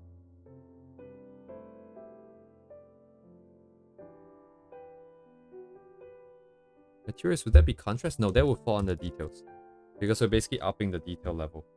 So composition-wise, it's just the same concept here. And then for ways to increase detail complexity... I don't know, special effects, props. some textures. Oops, that's not how I want to do it. And then so this is basically, but I do want to be aware of it as a composition. Now let's just put materials here.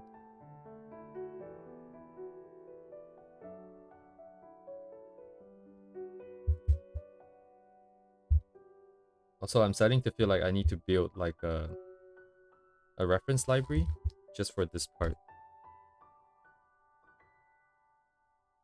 Not so much, not a reference library, like an inspiration. Cannot spell. Inspiration library. So I browse a lot of Twitter, a lot of X, and sometimes you get like one of those 1.3 million impression kind of things that come by. And they might have really good lighting and stuff like that. And I always just, it's instantly in my head, I'm just like, oh, that will look so good if I have a character there doing the same thing. So I should start collecting some so that later down the line, we won't be starved for ideas. We will have a lot of ideas to work through. So get, what's this called? Get more.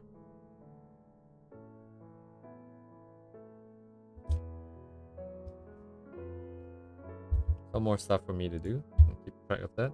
Oh yeah, this was what I wanted to do. Anyways, we're still stuck on like the most basic one, I think. Because I'm stuck on the lines. Yeah, I want to bring... Oh. I can bring this as close as to the final polish as possible. We get a glimpse of what the style might end up being like. And we get an idea of how we might want to change it. Or improve on it. Maybe jumping ahead of myself a little bit too much again. But yep. That's the plan. Oops. My keyboard switch again? Oh.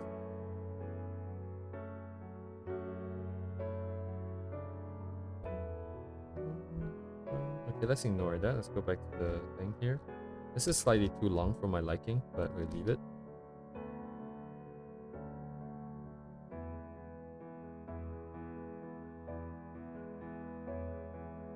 I want to showcase the flip, so we need pool.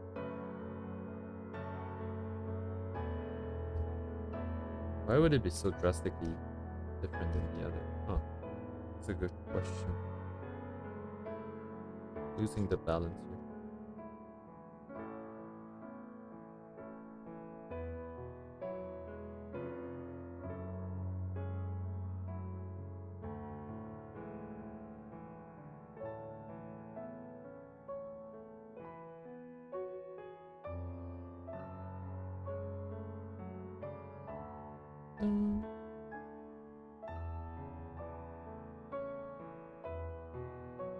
And the music makes me want to just go back and take a look at what's happening in my old MapleStory account.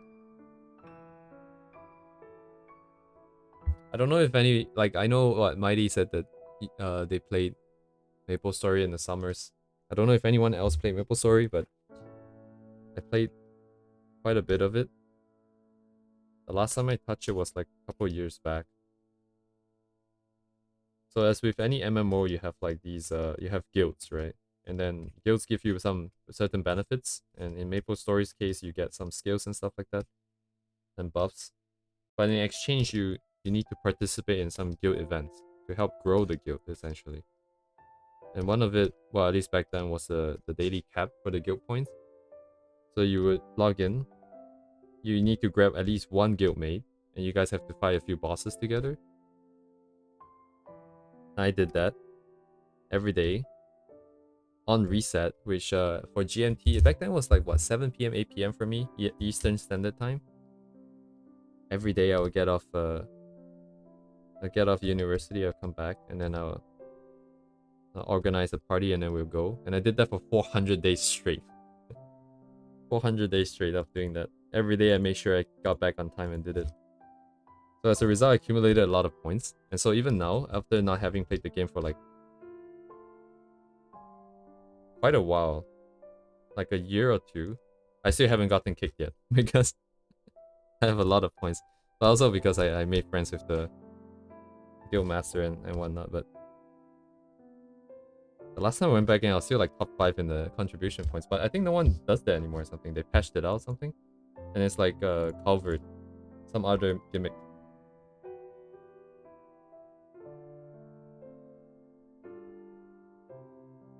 Oh, it still feels... This part feels kind of weird. It's too... It's not slender enough. Just remove that. That was a little bit better already.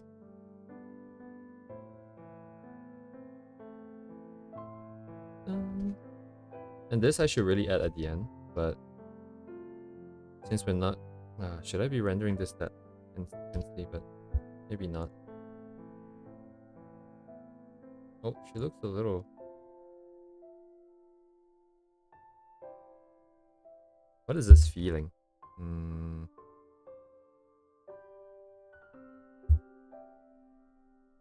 Oh yeah, I've heard of Maple Story M.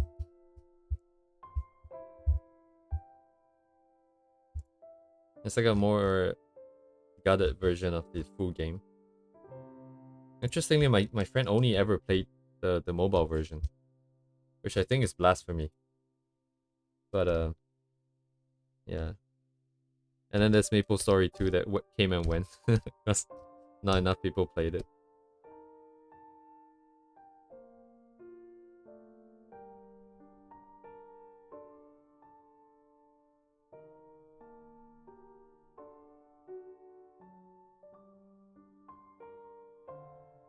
Lock and down, check.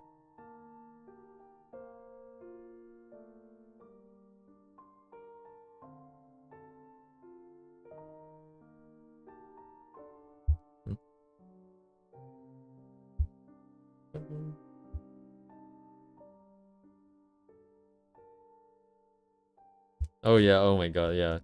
I first played Maple Story, what, 2009?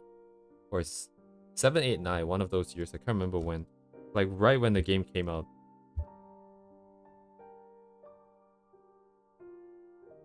All the penlit, all the really OG stuff. I had like a huge collection of snowboards too. I'm just like what's the word in English? Nerding out over this really old game, and I don't know if people in this chat other than Mighty have played it. Kinda interesting.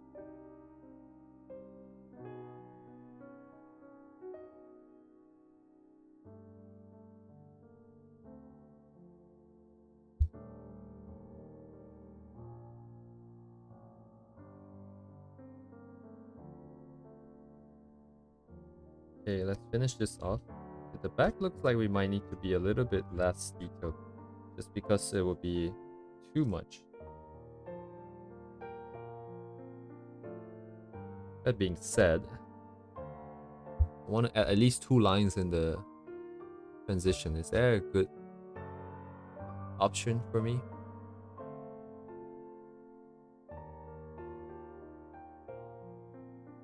Gathering, not so much. It's just falling through.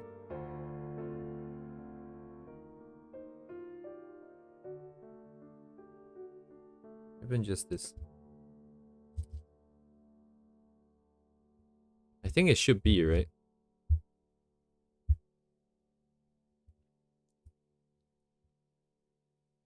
And if you have some really old, like rarish items, they can sell for quite a lot, I think, right?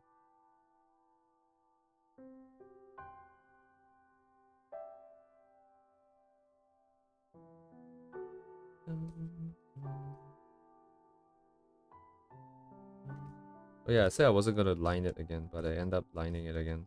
What am I doing? Oh yeah, I wanted to change the pen line width for different section and I forgot to. So let me make a note of it here.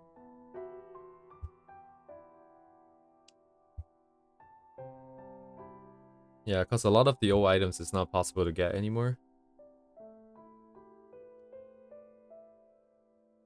Like what, Maple Bandana? The blue and the white one. The snowboards. Actually, yeah, I think the snowboards, the skis, the wasn't that like a mushroom thing too? Overlay, details, shape, line. So, lining.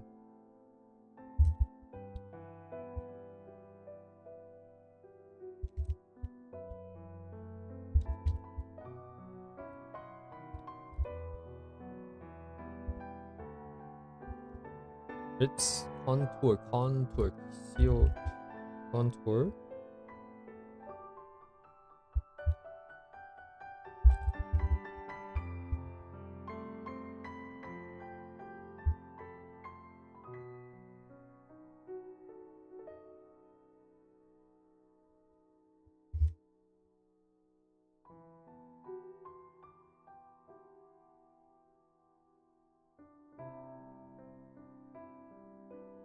Some weird ass mushroom stuff, like for magicians.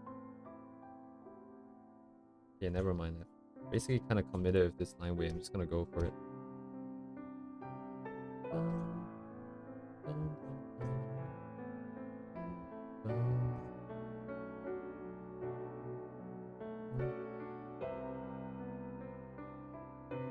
Oh, red whip? Red whip? Oh, it's so hard to say. Red whip was like rare too. I remember like we have the green mushroom, orange mushroom, green mushroom, and then we have the horny mushroom. I remember that. It's so funny. Like everyone was like freaking out over it, and I didn't understand because I was a kid. I just didn't understand what it means. Why is everyone laughing at horny mushroom? And then they changed it to horned mushroom. Rip.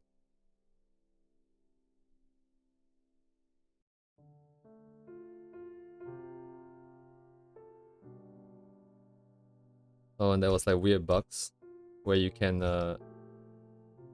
prevent yourself from getting teleported to another, like a hidden map. I think it was Hennessy's Hunting Ground 1, where there's a ladder at the top which goes to Hunting Ground 2 and 3.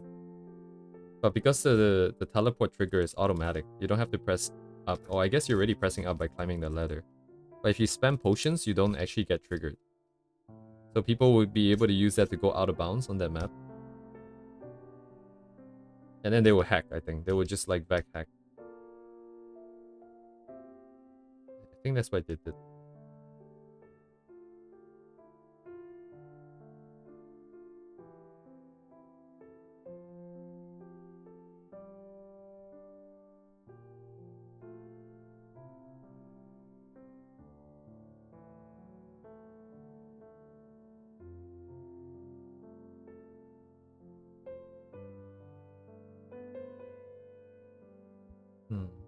Never played another RPG since Maple Story, I feel like.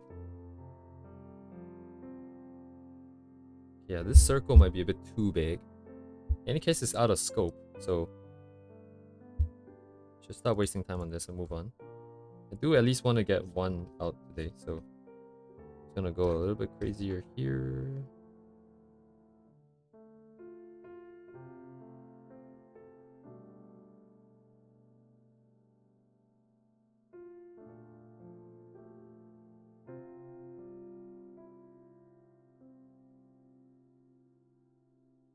Lamau.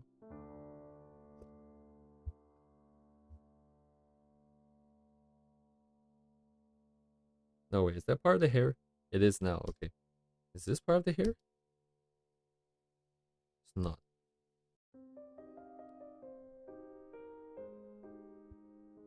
Is this part of the hair? Even I'm confused, but it's okay. I'll just do some simple rendering, just so we can go through some of the steps. I forgot about the top.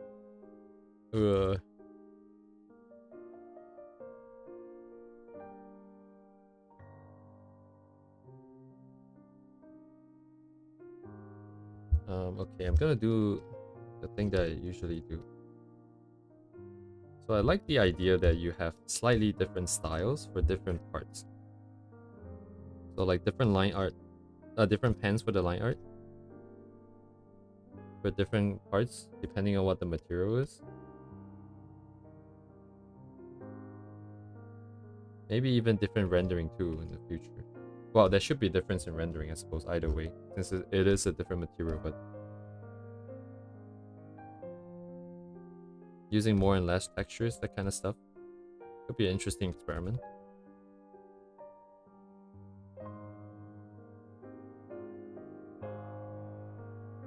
Like right now, Arknights is pretty interesting. There's a lot of different styles for all the different characters.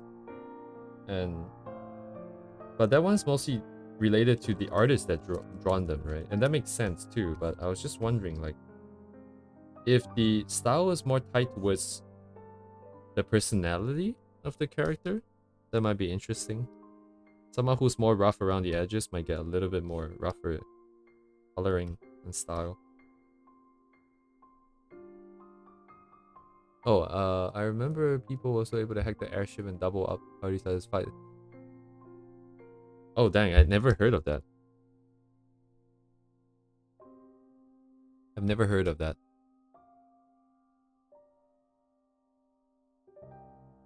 Oh yeah, but the airship is so nostalgic.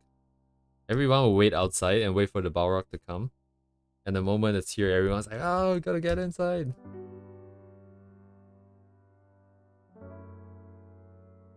And then there were like those wooden boxes that you can break to get like a magic book for a quest or something. And back then it was pretty expensive to get on the ship. So it was, okay, the lines are too thick. Oops, but I wanted to use a little bit more of like a rougher texture there. Still getting warnings about this face. I don't know what's triggering it.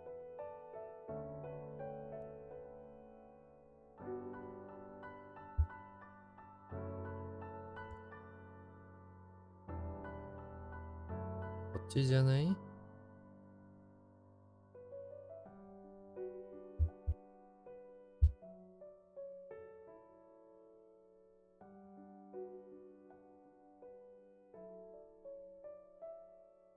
멋지잖아요? 멋지잖아요. 뭐랄까?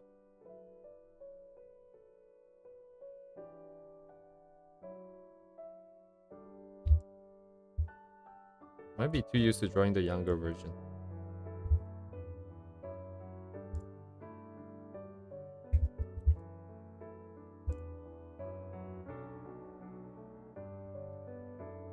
Oh yeah, now I'm like getting all the flashbacks to all the random stuff that we did in MapleStory. Auto clickers for party quests, smuggling party quest items out by pulling out the cable from your router. So you can complete the next ones faster. I never really understood that. Don't you need it to complete the current set of quests? Oh, I see what they did. I remember what they did. So you would have to do multiple different tasks to get enough items to proceed, but some of the tasks are harder. So they do the easy one, then they will leave and then come back and do the easy ones again. That's what it is. Why did I put 2 dots over here?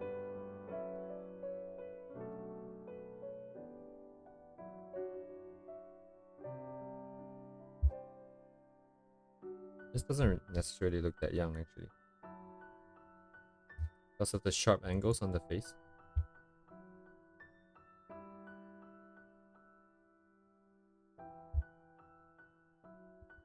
Whenever I do the face adjustments, I will go back and forth a few times, just to make sure that I made the correct changes. I made the correct evaluation here.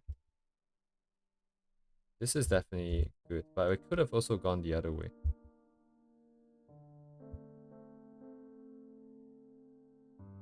You know what? Let's try new stuff. It is a new year, we try new stuff.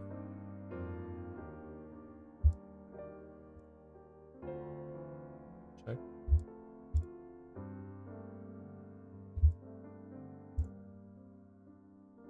Okay, I think either way I'm gonna get the warning, so I'm gonna ignore it. Check and check. So as per usual, these guys go into the rough folder. These guys go into the line folder. And then below we would do our coloring.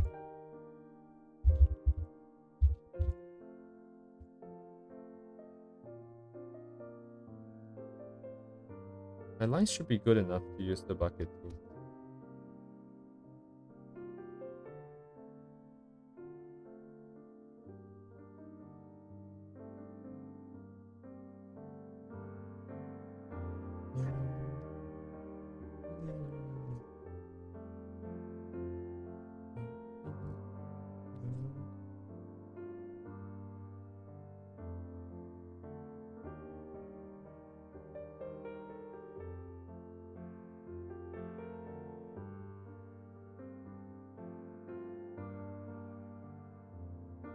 The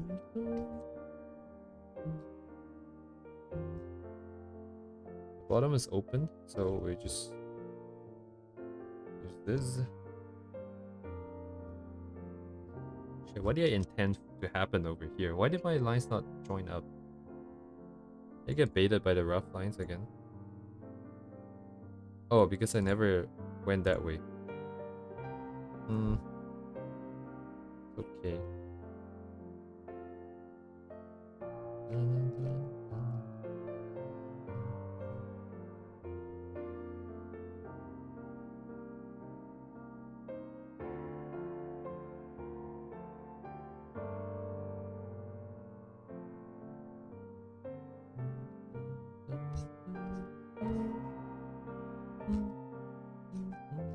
Wait. Oh. That's fine. I focus on the top, so I just stop here somewhere.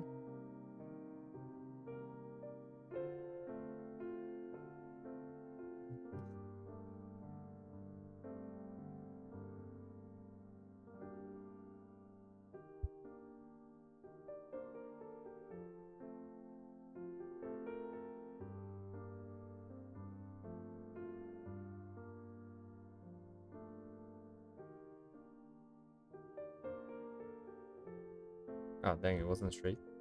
Right. Low.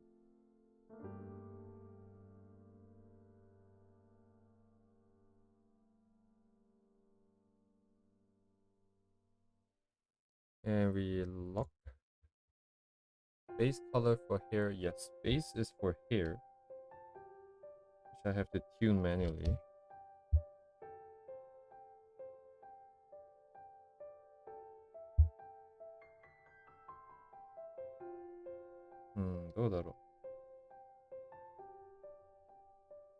How does it look so colorful?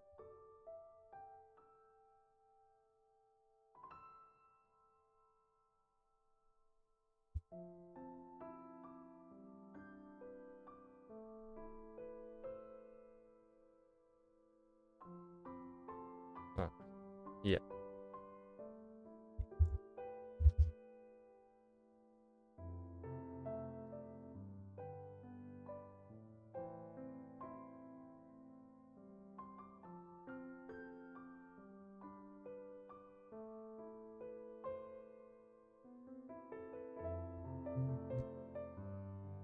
Technically, it would be here. And then we would have front hair. Lock this.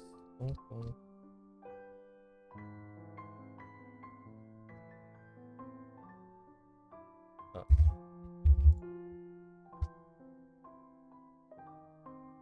Oh, I forgot about that.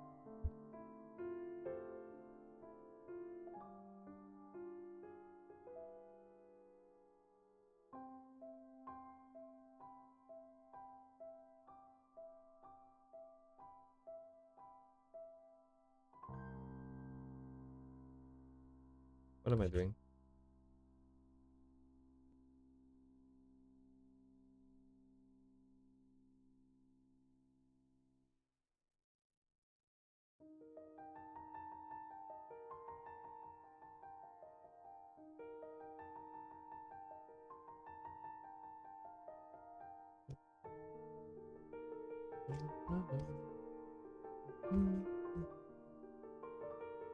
Front hair goes up to here. Okay. Check.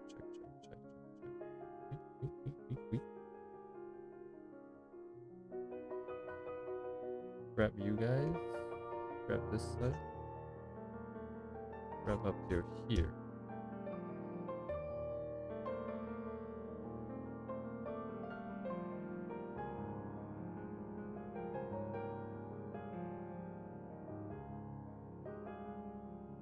Should I grab it though? It's in the back. Here, grab this side.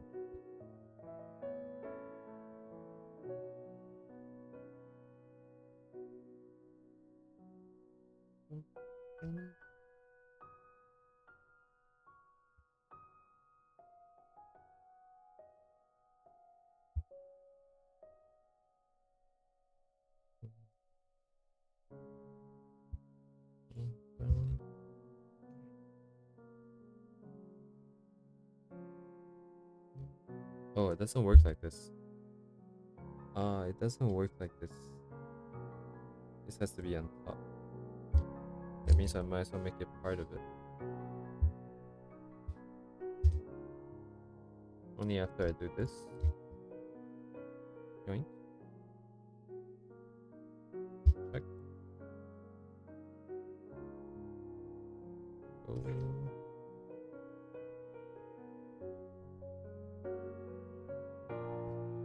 Come on, go.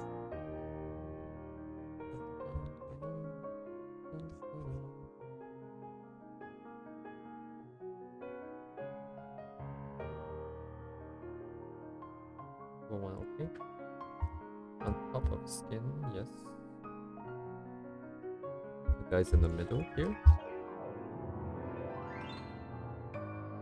Now I hope this is not too loud. Piano can get like bing bing bong bong a little bit intense.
Wait, what am I doing? It's just out of bounds. AFK.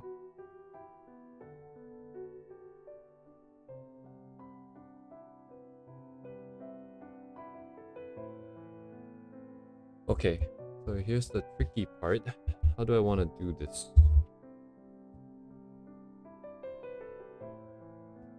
Oh.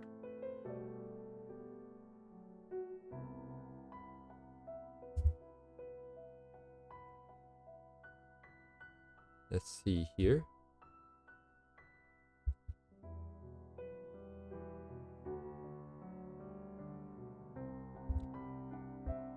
I should probably switch to the other one now.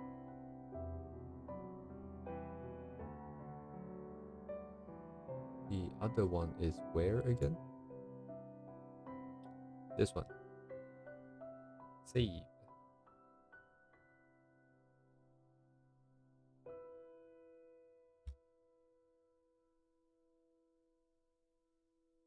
Because this one has all the rendering stuff, and now we're trying to do some rendering.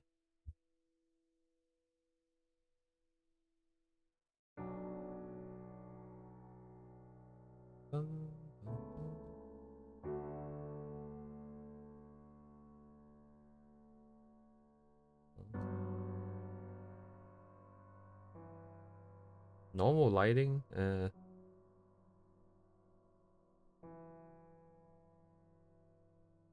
gonna have to go through all the different types of lighting, I suppose.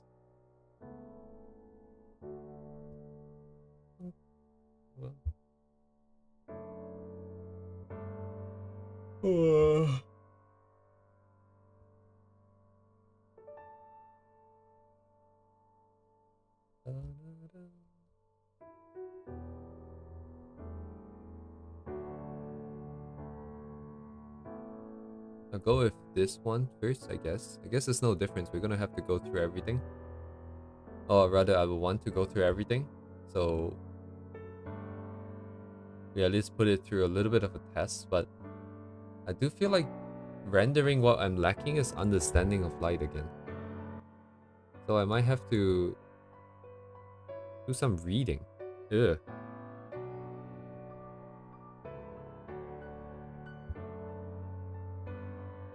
Lamau. I have the what's that? James Gurney. What's the book title called? Something something color and light, which is supposed to be the most comprehensive book on color and light, and everyone should read it. Is what I've heard.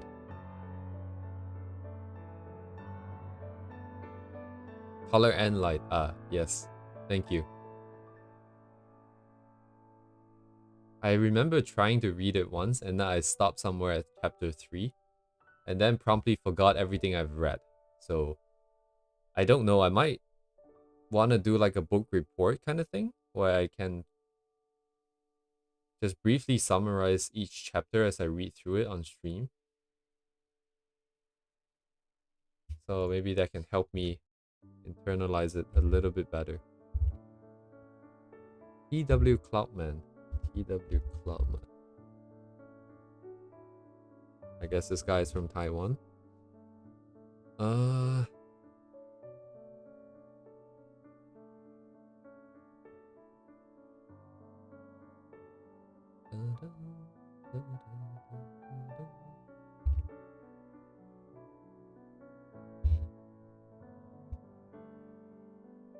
Each page is really pretty summarized, I feel like. Ah, yeah. I think how do I say this? I think rendering is, at its simplest form, it's just how many light source you have hitting the thing. And for every light source, you block out an area that is affected by the light source. So you do all the blocking out. Then within each block, I guess we'll add some gradients and then add some more minor differences to show the different planes. And I think that should be rendering in its most basic form.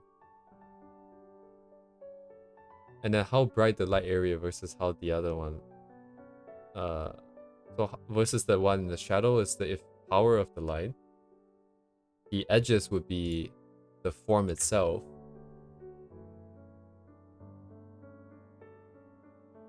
Okay, let me write this down too, because I also need to build out a bit more understanding on this, and this is my current understanding, and then I'll try and expand on it as we stream. Yes, cause not all lighting. I remember there was that scene where it was what's the word? Overcast sky, right? And basically there was just like no strong light source, and it's just ambient light, and that was the one that just I don't really get what's happening, because in order to paint, you still need to have a direction and the light. So I guess it would just be from the sky if you're outdoors. Well, you have to be outdoors, otherwise overcast doesn't really affect you. But so the main light source would be from the sky, and then it's just because it is a weak salt source, or rather it's just like the same intensity as all the other reflected light, so you don't really block out that patch as high of a contrast, like as high of a contrast as it is. So sorry, why is it not typing for me? Oh, I was typing outside. So rendering concept. Rendering, what is rendering? So no, how to render? How about regarding rendering? So we would just find all light source and block out area of form affected as by each, right? So edges depend on form slash if it is a cast shadow. So we have form shadow and cast shadow. That makes sense. Then the color depends on light color plus form, well, plus the object color materials properties, because it might be reflective, and then plus the material color. And now I'm off screen again. Make this even smaller.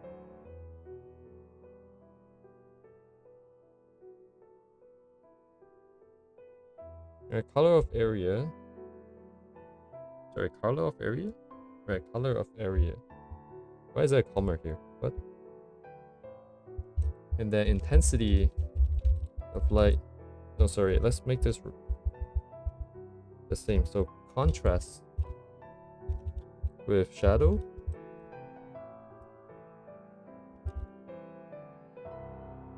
Area depends on intensity of light.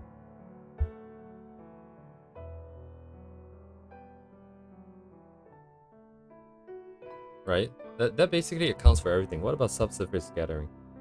That would be part of. So because it's not technically in the light source area, it's in the shadow area. So the shadow area would be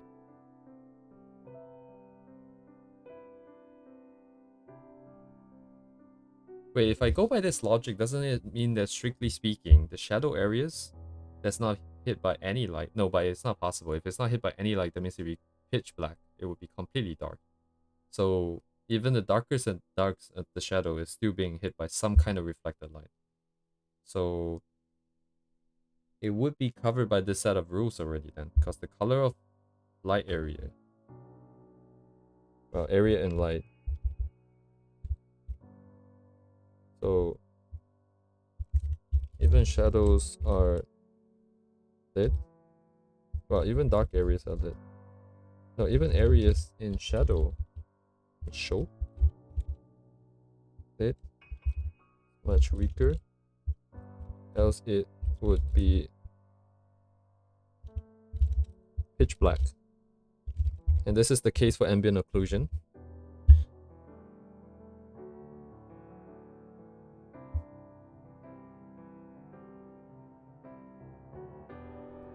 I.e. Huh, okay, I never actually formally written out my train of thought before. Now that I have it, it feels a lot more manageable. Ouch. Because it would just be one thing. We bring it to the darkest of the darkest situation that it will be valid in the current lighting situation. Then for each light source, we just block it up, block it up, block it up, block it up. And we will start off with the strongest source. Because layering wise, it will be the one on top, covering the ones below.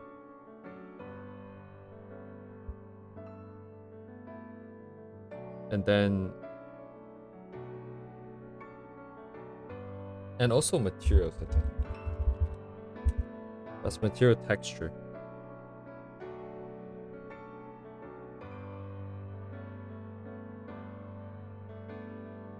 Where is SSS? That would be here as well. So it would be opaque versus translucent. I need more space.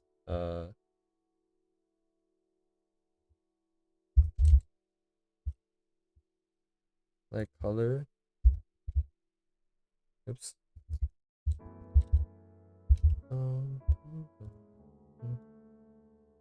This versus this.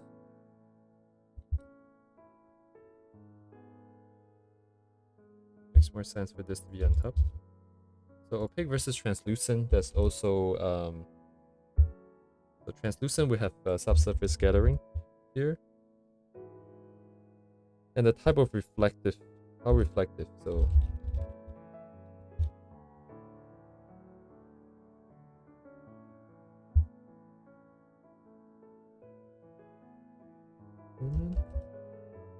depend on the form. Shadow. So form shadow or cast shadow, and then if it's form shadow, it also depends on distance. So object that casts it. So material texture. Material texture doesn't appear here. I guess it would. I mean, the color will be affected because it is different planes and stuff. Oh,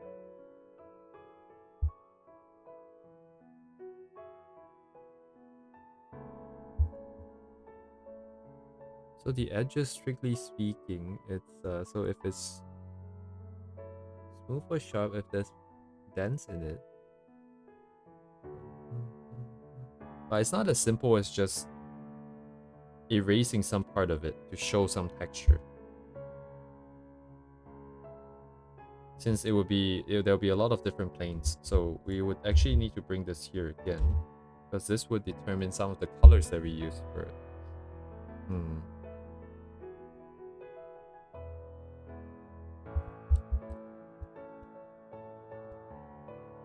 Different plans.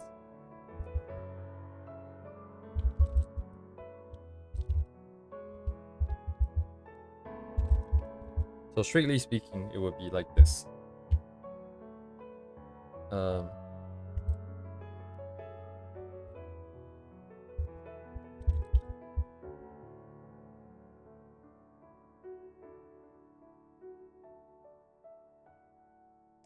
Kind of the same thing. Actually, this just ends here.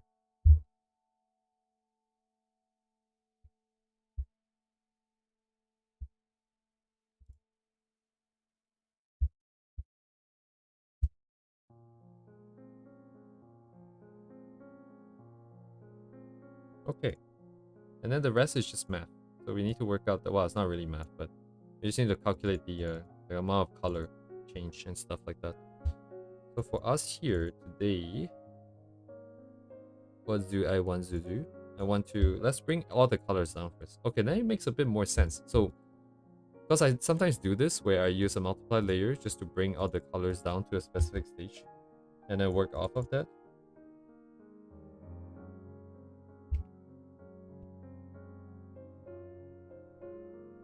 Now it makes a little bit more sense. Or like, it's a little bit clearer on how I can proceed off of this. I have to look for some forms I want to use. Some shapes for the lighting. I'll just use this, I suppose. Can even borrow the yellow light, so we'll borrow the yellow light too. So I'd love to know how accurate this way of doing, like, just trying to get some colors is. Doesn't feel like it's necessarily that correct in terms of the color itself. Red hair under yellow light should bring it more vibrant, I think.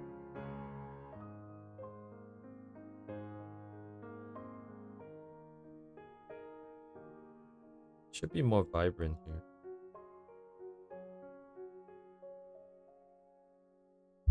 Would it look something like this? More orange? Plus yellow light, right?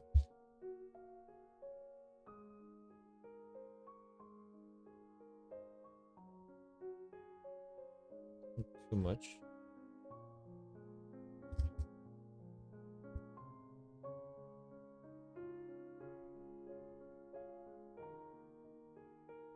Maybe not that strong of a light source, not that bright. We also want to put some in here.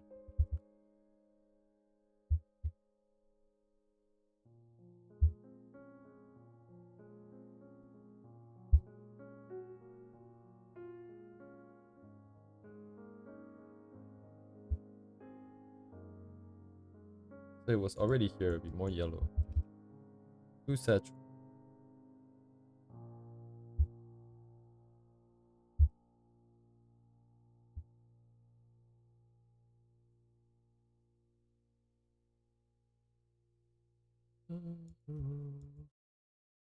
Your reference is pretty yellow. I just don't like the color. Makes me really hard for me to use it. Our background's not dark enough, so it looks kind of weird. But if we bring the background darker, it should work. Probably not gray though. Now it feels a little bit better. Just like it might work. Also, we should just add a frame because this hair nonsense is kind of weird.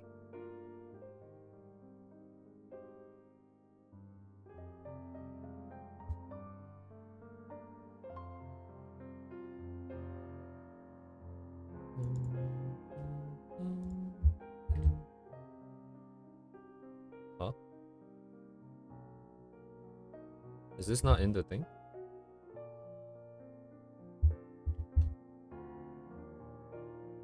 Why doesn't it move the multiply layers?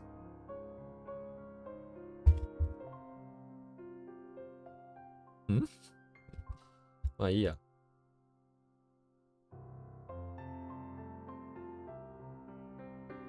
It is what it is. I'm gonna move this somewhere else.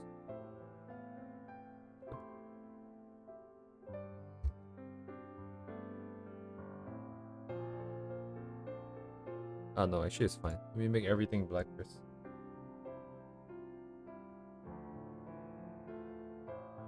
Oh, shouldn't have turned it.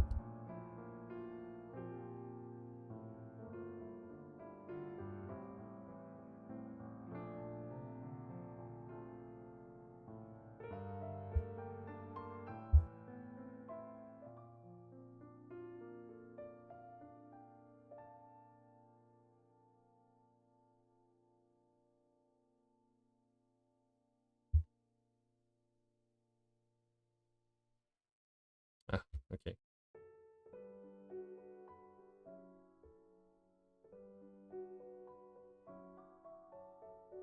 Miscellaneous housekeeping, but now we have this. Okay.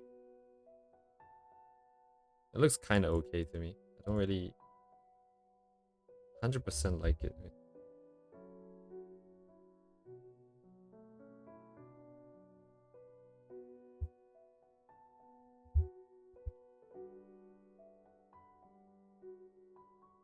When darker, I can bring this up, right? And I want to work with the normal colors, so I'm actually gonna pick the color and paint over here again. I'm just using the thing to tune. But these guys are normal layers, so I can just bring it on top.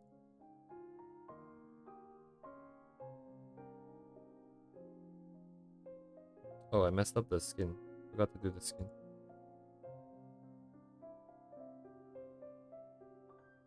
Smooth transition?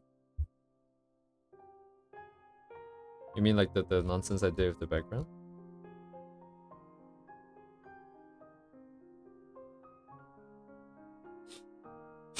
It's kind of stupid what I'm doing here. Anyways, I'm focusing on the hair today, so I'm just gonna look at the forms here. So this part is interesting. We can keep the airbrush and essentially use this. I can delete the mask now because I can just lock it. So we can use a mask to erase in some stuff to get some variations here.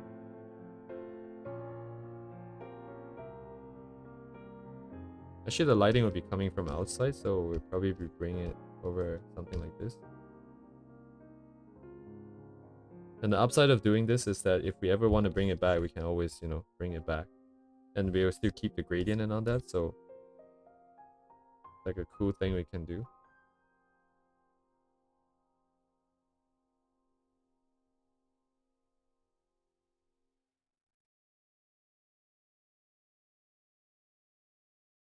Okay, so I want to be conscious of the shape. So we want big shapes and not slice it up too bad.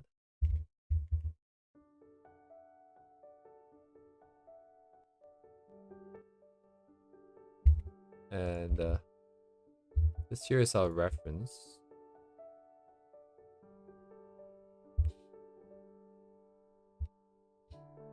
Yeah, I like doing this nonsense where I cut the canvas down and have it not be able to tell where exactly is the original canvas. But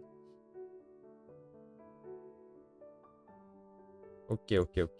What do we have here? We don't quite have the same kind of structure as the original, so might not be able to do as much. So I want to be aware of the big shapes first. Should I use ask actually? Ah crap, I don't have ask stuff here. I'm gonna open up a different window. So stream folder, hair, ask, hair reference. So I have 2 PR reps open. You guys won't be able to see the ask one, but because I only choose one. It's PR ref. It's a free software. It's very convenient. So I'm not sponsored, but definitely use them.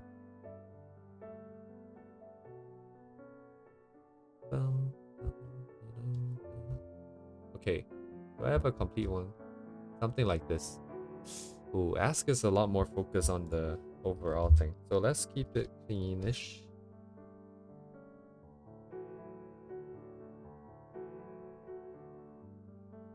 Milli node? I have no idea what milli node is. But whatever works for you is great. Would be the best.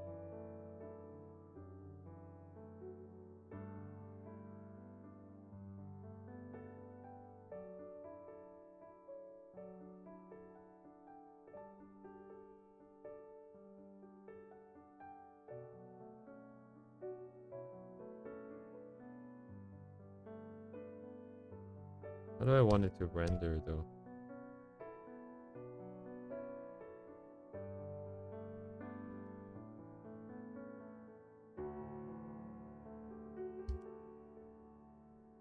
Don't know what I'm doing. I don't know what I'm doing.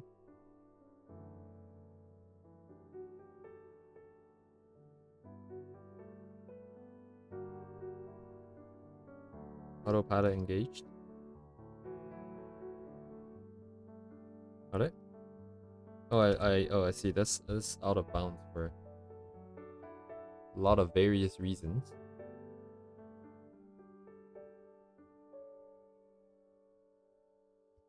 Since it's a clipping mask, I don't have to be afraid. I can just try different shapes and I can always bring it back through. Even without the undo button. So that being said, Ass is a lot cleaner with the shapes. What is the what can we get from here? Oh, but we have to commit. What was the other one?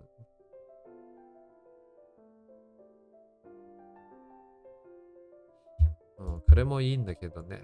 This is also pretty nice. Oh, I forgot. This is like really tiny for you guys. I guess I'll move it here.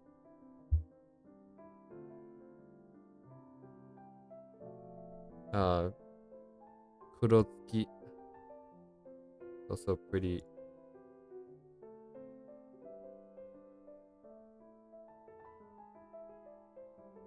I wonder if my lines are a little bit too strong.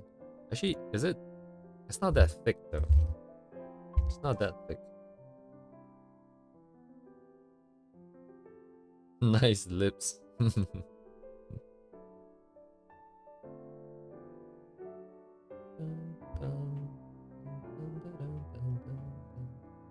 I really like this rendering here.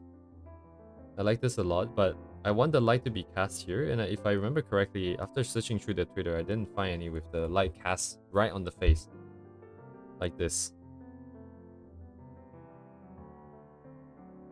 I'm gonna take a look at this person. Saihan. It's not safe for work, I think, so I'm gonna just do it outside of the screen here. Sorry, is that an underscore that I missed? There is. Huh. Whoa, 290,000 followers.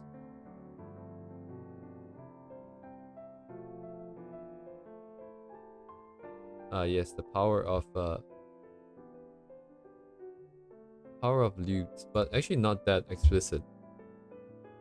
That's questionable. Lighting from the front, please. Any?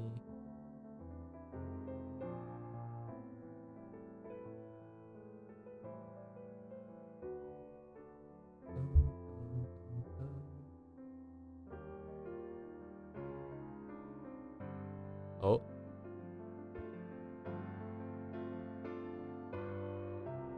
You know they're like a famous artist when you see them posting about other people stealing their art and selling it as on like other websites.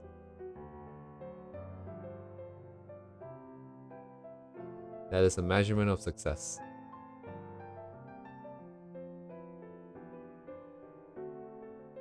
Actually, most things are not the same kind of render, I feel like. Okay, we'll go. I'm gonna double check this person. PW.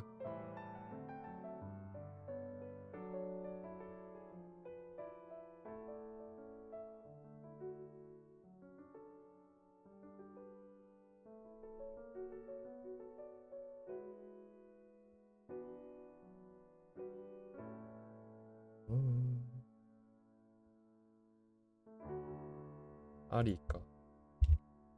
ありだね。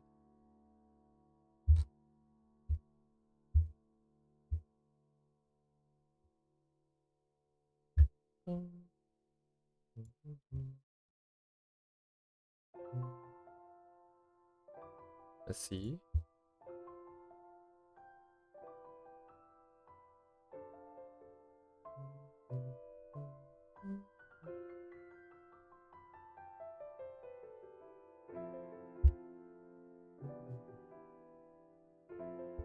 Ah, あくまでもね。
足りない?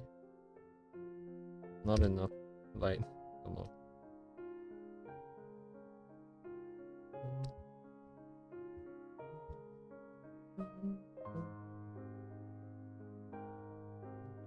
The velocity is making it look weird.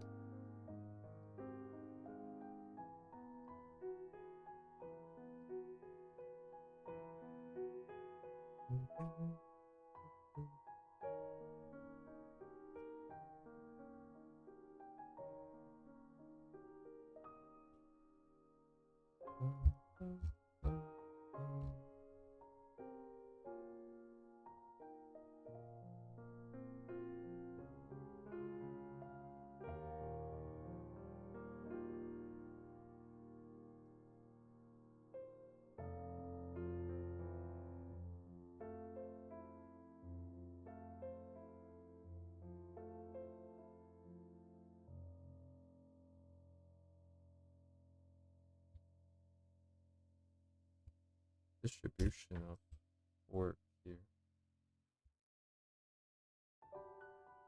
If I do solid lines and then not worry about the color. Okay. That means this way of working might not be the best. Using clipping mask on this thing, I feel like it's not great. Because that means the actual colors themselves also have a gradient here. Might be weird. Okay, but anyways. I'll probably explain more if I run into the problem. But intuitively it feels like it'll be easier. Less potential troubles down the line if I just have work directly on this layer instead, and then have the gradients be applied on top of the color itself instead of doing this way.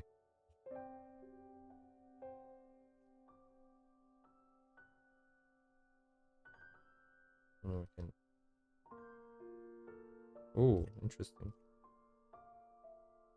Oh, but then we wouldn't be able to do stuff like this? Not at this stage, I would think.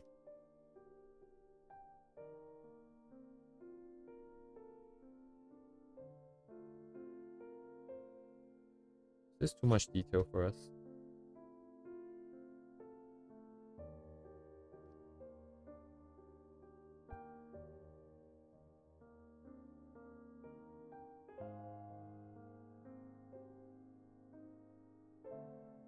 Lol, I forgot to color the sprite.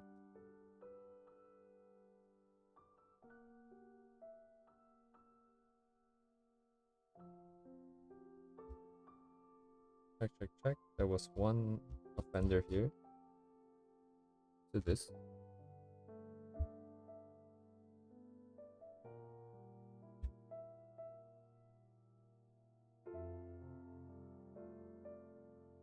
Meh. Okay. Kinda.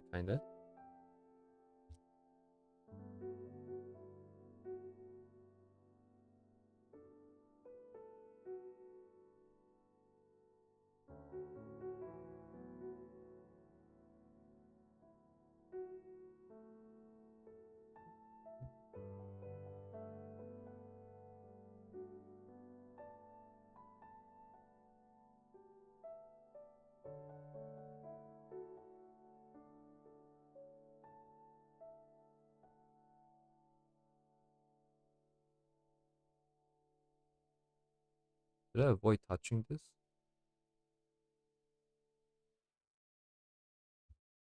Or we can afford more stuff up top.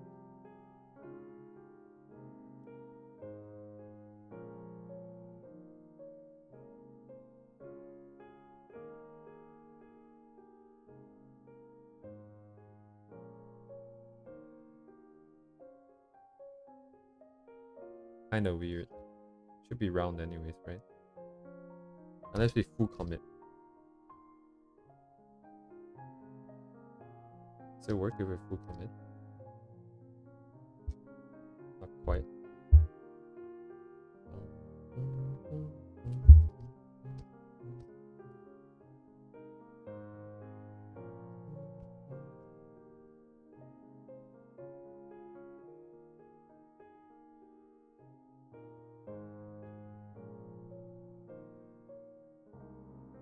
Messed up edges, huh?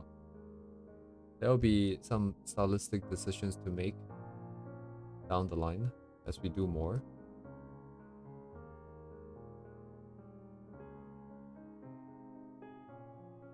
Oh, I love you videos. Okay. Thank you for the comment. Glad to hear it. Red X, lots of rice cakes, huh? What kind of rice cakes actually? Which kind did you get?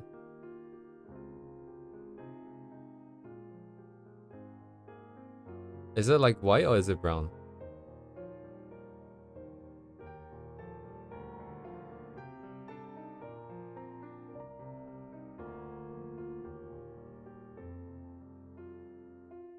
The heart one? Of all colors? Bro, what is that? Let me look it up.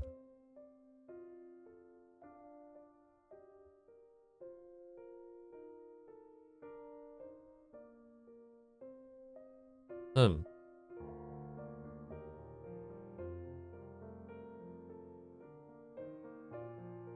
I see, I see. The Chinese one is like brown, I think, and the Japanese one is like white, I think. Yeah, this looks like the Chinese kind. It's in like leaves and stuff.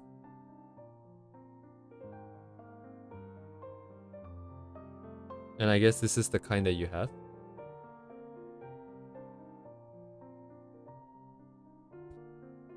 Well, good stuff, good stuff. I think I would enjoy this a lot more. The no in the box one. In the box one. Oh, these kind. Wait, do you have... Is it like the same size? This is huge. What the heck? How big is this box? It looks like it's decently sized. It's like 6 inches across.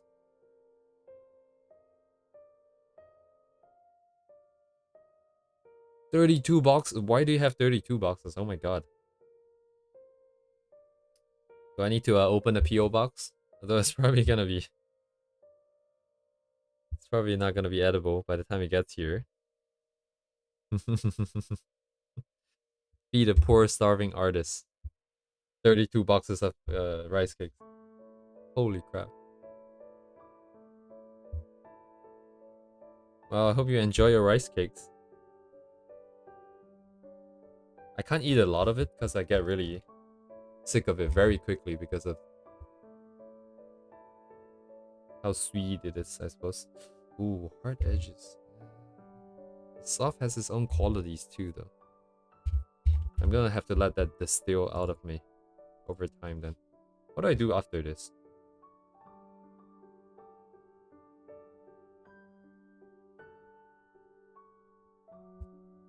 School nearby, safe like... Oh, okay. Well, good on you. Distributing to schools. But 32 boxes, man. 32.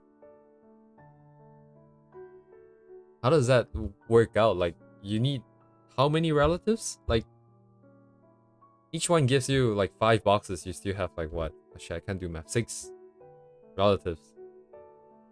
That's insane. And then I'm guessing they're not just giving it all to you, right? They're probably giving each other. No, wait, actually, no. If everyone has rice cakes, then they probably not give it, the people who have rice cakes, rice cakes.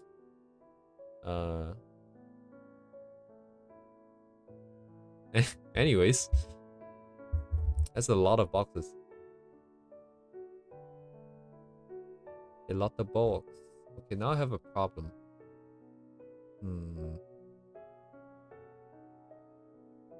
My theory here states that the color variation comes from having light hitting something. In my case, I have one main light and then what? All the different parts in the shadow should have more stuff, but... Exchanging rice cakes. Yeah, that's pretty interesting. So everyone has rice cakes and then they just trade rice cakes. And then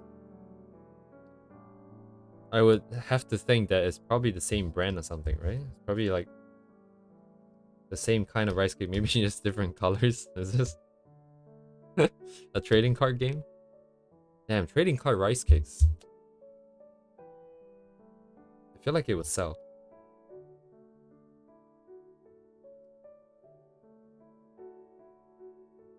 It must. It must sell.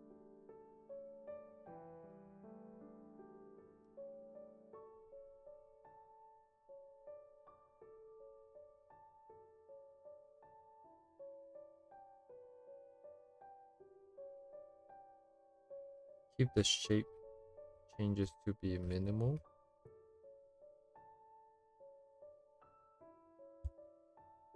What kind of light is hitting on her?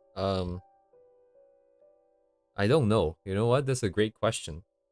I don't think that far. I just think that there is light coming in.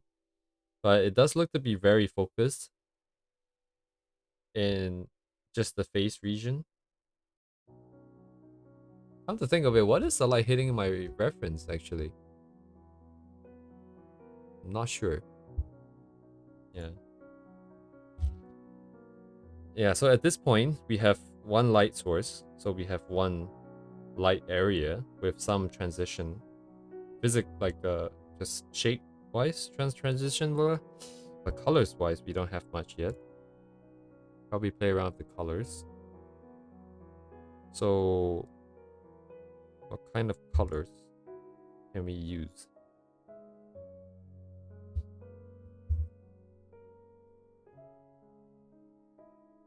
Of course, of course. Thanks for coming, Rez. I'll see you tomorrow, I suppose? Ah, crap. This is also another problem with me doing it like this. Now it's very hard to lock just to this layer and apply color. Ah. Yeah, no, you don't... Like, no one should feel sorry for not chatting or for, like, doing their own stuff. I'm not entitled to anyone's time.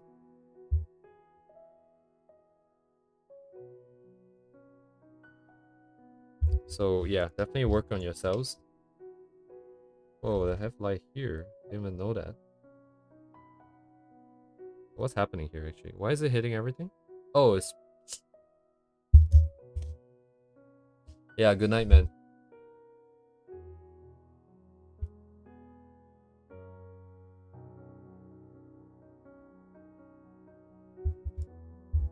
This light doesn't really allow me to do this. It changes the vibe immediately. We do anything remotely like this.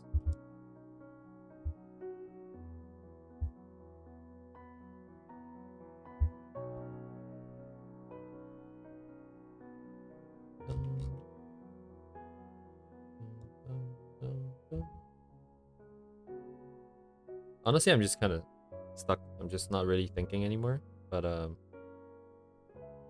yeah. Nice to see everyone enjoying themselves.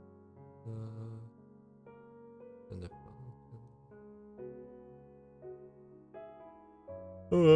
I don't know where I want to go with this. I'll be absolutely honest.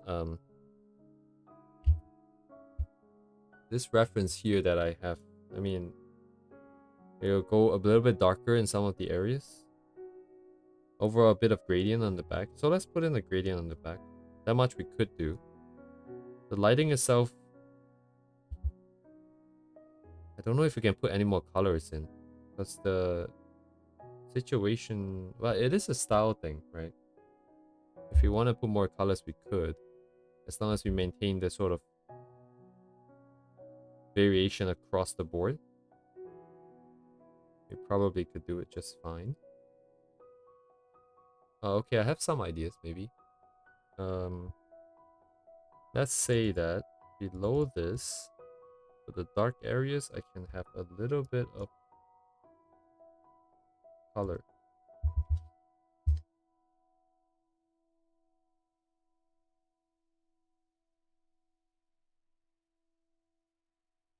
Where do I want to go? This looks not good.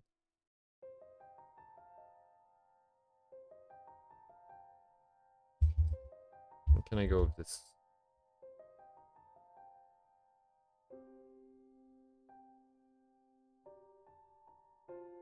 It have to be natural transition. Too much.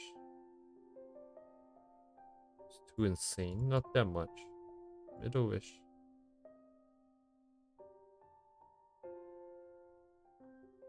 I see. It's not that we can't spam colors here. It's just that it's too much.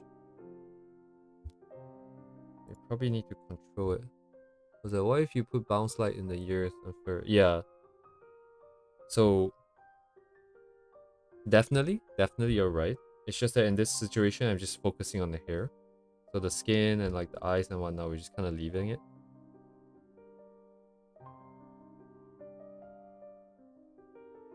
Maybe like a light gradient here. So I'm kind of bouncing with this. The back hair could probably be darker. So there's that transition there on that side. Thank you for the suggestion though, Radix.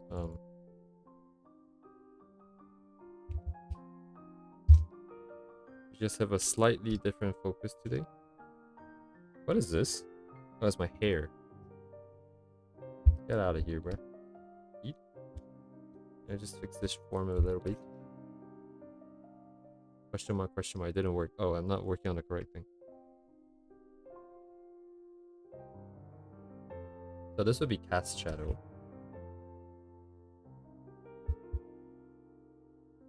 Yes.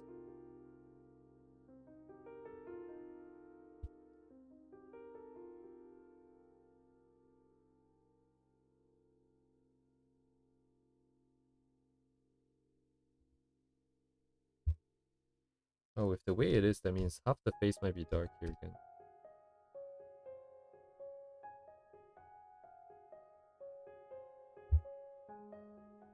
I don't really like this. Usually it gives me a weird vibe here.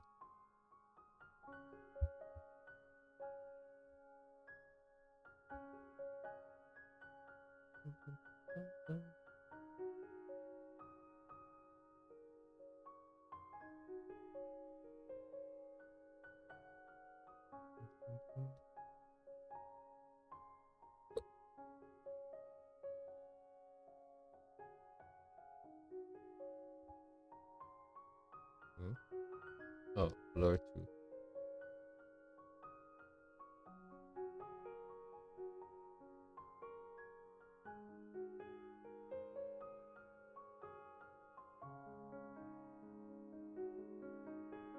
Wait a second, it doesn't get to the other one. Should it get to the other one? It should. So a little bit. Oh, my brush is too big. But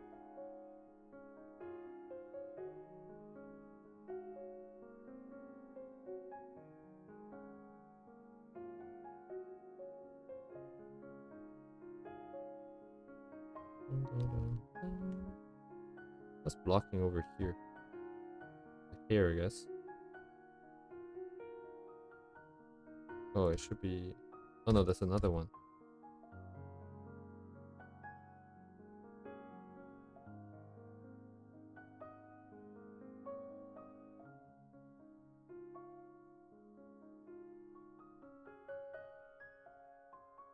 These are kind of blurred out because of the distance, I suppose. Maybe a bit too much.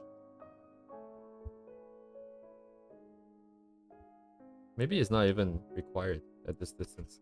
I don't know.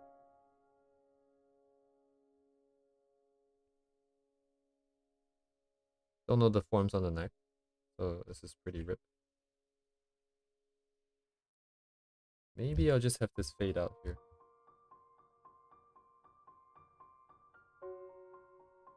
Yeah, yeah, don't worry.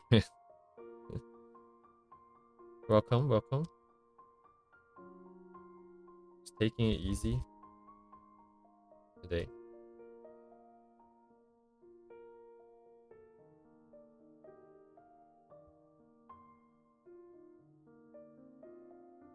Kind of weird.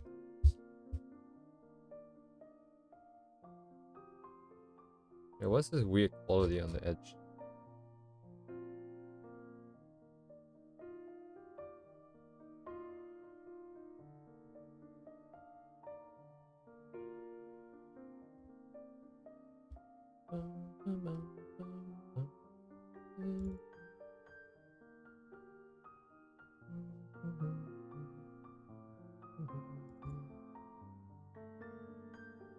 In this case, it's single lighting, so actually this is about it. And then beyond this, it would just be variations of more stuff within. So I guess if we want to do more rendering, we will have to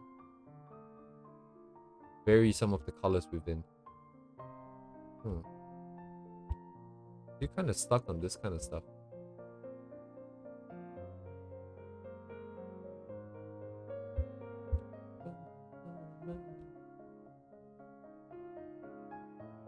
Because if we don't want to break up the shapes even more, then where are we going to get our details from? Only within the shapes.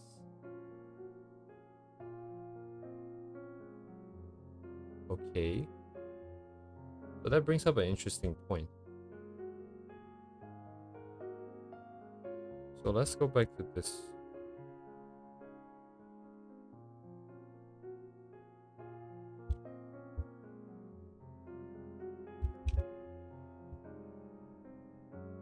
So let's do basic block out.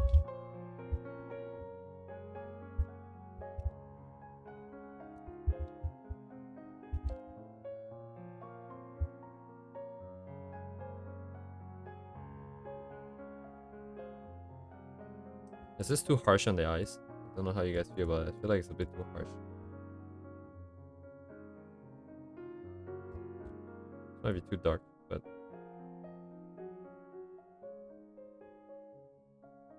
yeah. We block out the basic one. We do color changes if possible, but that's done during color roughs. But during rendering, yeah, that means color rough. We have already done color rough. If we had a color rough, that means we will know what colors to do. So after basic block out, we should probably do gradients for each area.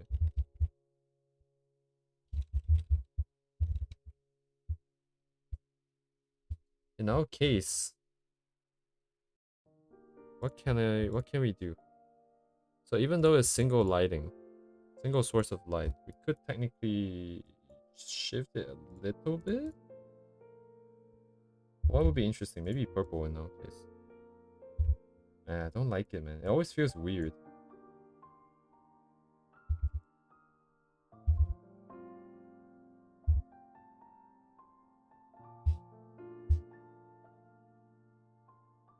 But actually, this is a little bit okay. A little bit of it feels fine. Maybe you can even put more here.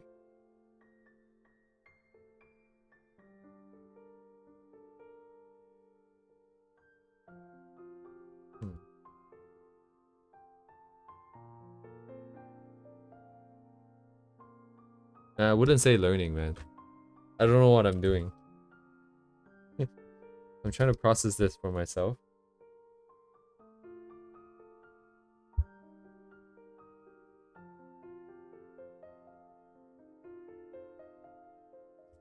I'm forcing myself to talk it out. But if it's right or wrong, it has to pass through my brain and come out my mouth. And then hopefully find a problem or come up with new ideas and stuff like that. Actually, yeah, this reminds me. So the illustration we did for Ask. Yes. So even in this one, we have a very strong light source coming from this side. So then it is safe to say that this whole area here, right, is mostly affected by just that one source and significantly more than any other sources. But we still have so many colors within. Might as well show the original, no point showing my own. But so yes, I do remember saying this, that even in the brightest of sources, in our case it's not that bright. Maybe that means that the gradient is not that strong, but it is still an opportunity to add more colors. And if there's more colors, then there's more opportunities for us to add more shapes. So if I kind of lost the color. Yeah, this is why this workflow is not good. Like this layer layout is not good. I need to avoid this. Too much. I need to retune the colors real quick. A bit darker. I don't know where I'm going with this orange.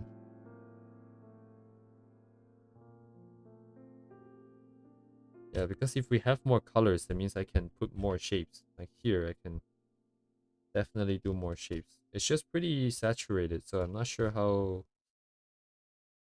In this case, we have... But the light source itself was strong, but we're going down slightly towards gray, all the way this way. So what is this? This? I can go here. It's like... No, but we should turn colors, right?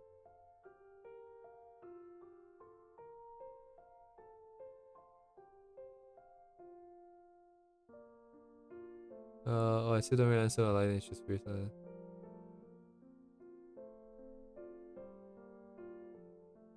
guys. I am just I'm just doing random things, man. And I did it on the same layer, so we're kind of stuck with this. But okay, I should at least it is at least worth making a note here in the gradients. So maybe like choose one spot to be brightest.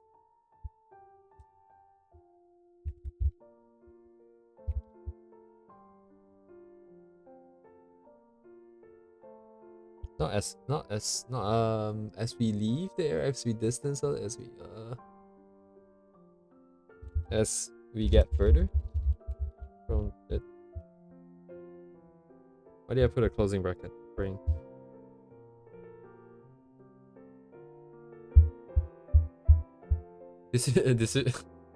Did you decide on what kind of light? No, I did not. Did I decide? Nope. Do I know what I'm doing? Nope. It is some kind of spotlight that is not crazy strong. It is supposed to be yellow, but I'm trying my best to add colors, which is why we end up going a little bit more pink. And her hair is meant to be brown, actually. There's no signs of it being brown here, so we completely kind of went off script here.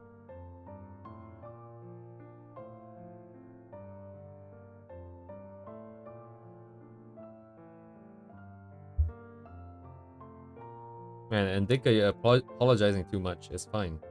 Wait, what? Oh, maybe I should desaturate the shadows even more.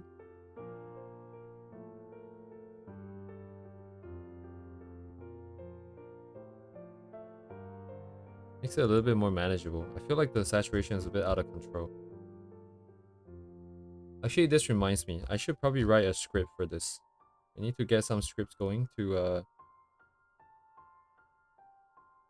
Sorry, like this stream has been a little bit of a less of a art thing and more of just a process thing. I'm still trying to finish up on the process, but I'm learning a few more things that I should get ready in order for us to have a more effective process later down the line. So, especially if you're doing color studies, you're gonna need a script for...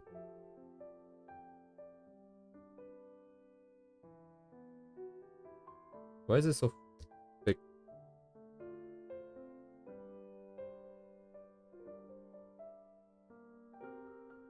So I need a script for saturation and also color. And just to demonstrate like what I'm talking about here. So I was exploring this idea for making videos because obviously when I want to make a study video, it will make a lot more sense if I can talk more about how the artist is using colors, what kind of colors where. And that is kind of where this came in. Let me see here. What do I have here? So I'll go through this just briefly, but this is an image by Min, right? I'm sure you guys would know by now. And if you just look at this image, we know that the background is kind of brighter, like higher in value. Front is like lower in value. The back is more desaturated. The front is more saturated. We know that there's emphasis on blue and stuff like that. But if you run it through a script and basically map every pixel to either black and white, depending on this, say for example, in this case, a brightness. So in this case, what is this? So all the brightness, all the pixels with brightness above a 30% value is being mapped to white, and everything else is mapped to black. So you can see that the brightest spots are all of these spots here. So any pixel above 70% is over here. And then same thing for, okay, this is the animation of the hue. So it's running through the color wheel of different colors and it's showing you where all the colors are. So you can see that most of the image is of 2 different hues. Everything else is minor, minor, minor. And that's kind of what that is. And this is me just blowing up the saturation. This is not too important. And this is saturation animation too. So different areas with different saturation. This is really hard to read, by the way. It doesn't make a lot of sense just looking at this.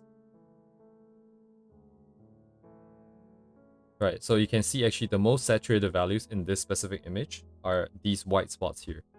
So actually the line art is pretty saturated. And we have like specific stuff in the front that is saturated.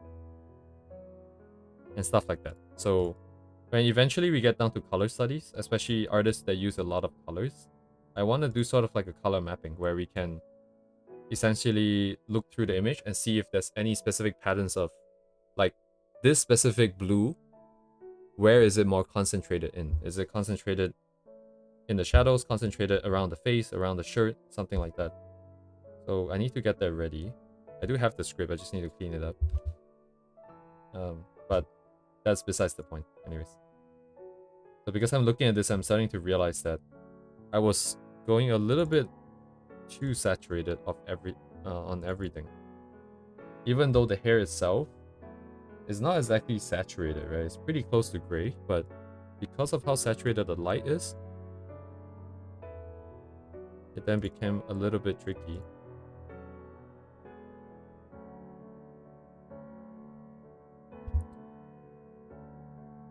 I hope it's not too confusing what I said.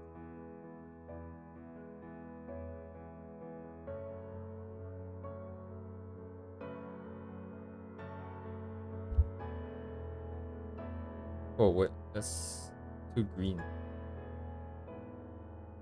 And lower the saturation here too. Background can probably go darker at this point.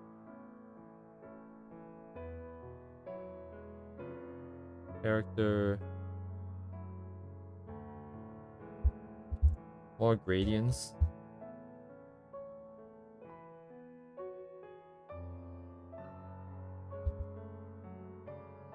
So darker and bluer. Pulling out the depth. Same thing for the front. What is this? Oh, the gradient. Actually, this is the gradient, but we can always have more than one layer doing the same thing, just for convenience sake. This is too dark. I just borrowed this.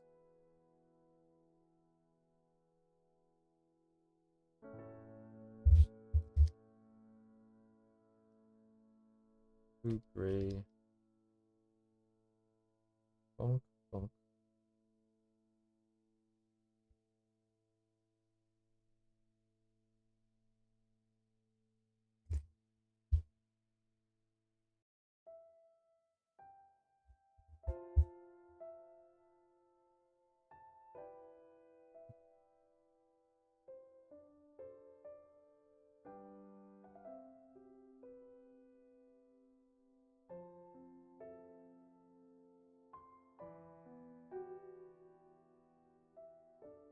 Let's meld it into the back.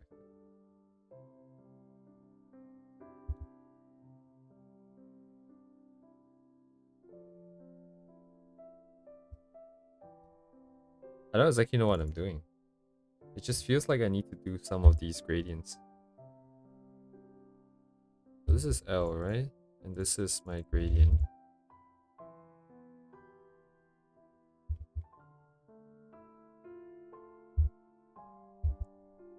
Oh, the brush is too big.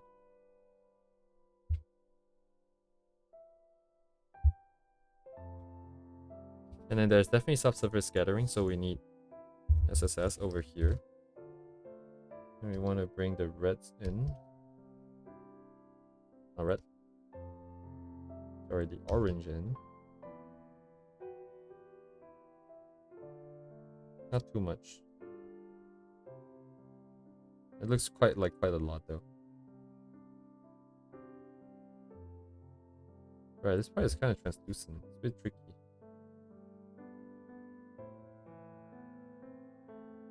And I don't know if there will be ones here. Oh, but I guess the light is hitting onto the skin and then diffusing underneath here too. So there should be a little, I suppose.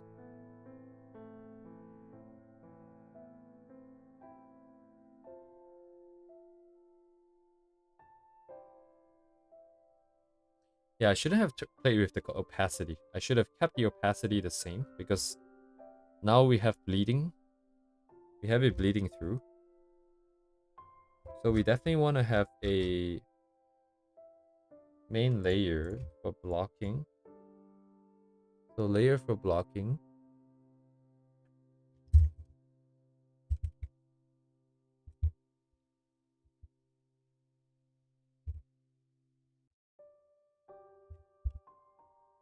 %, opacity. I want to keep the color separate, so don't use clipping mask. Adjust shape directly on layer.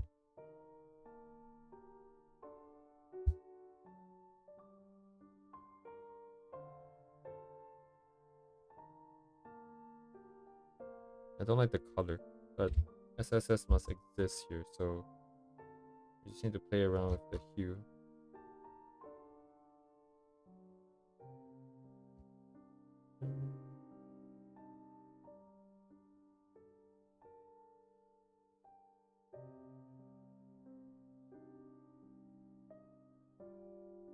Yeah, yeah, kinda. Ah shit, I should have done this first. I wasn't quite done.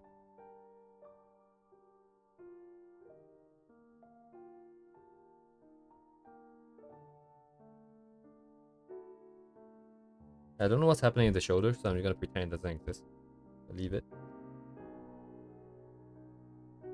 I guess right now we're just mostly dealing with the colors and major light shape.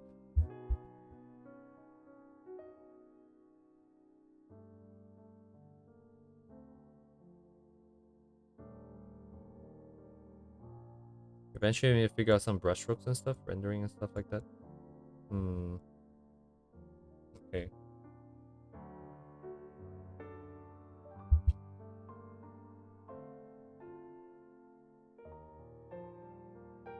Yeah, like this. So if we do paint over, gradient paint over, so light block of gradient paint over. That's a pretty good workflow, right?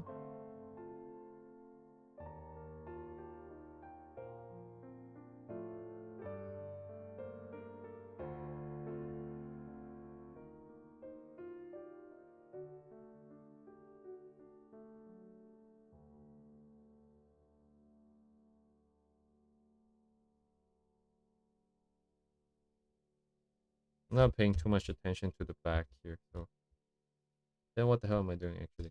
Should pay more attention to the back.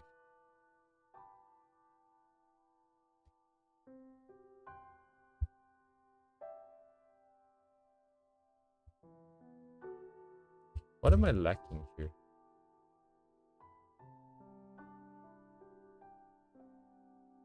More shapes? More interesting shapes?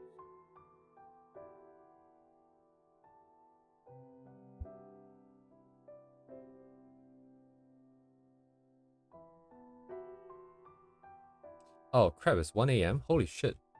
I wasn't paying attention. But I guess I might as well wrap up. I have no idea what I'm really doing. But we do have some stuff. Mostly it's just how should I put it?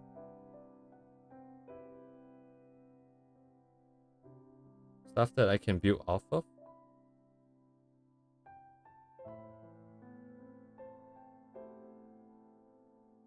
Some basic stuff to keep myself on track for drawing hair. Oh, I didn't.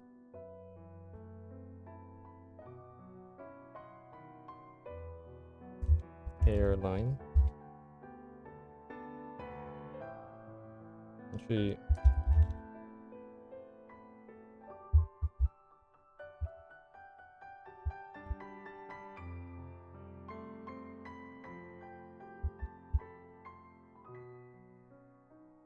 face.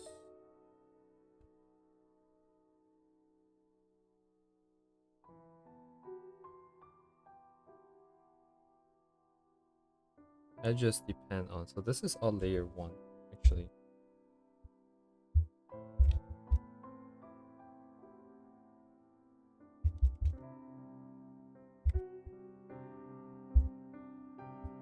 Color of light depends on. Yeah, no, let's keep the layering separately noted.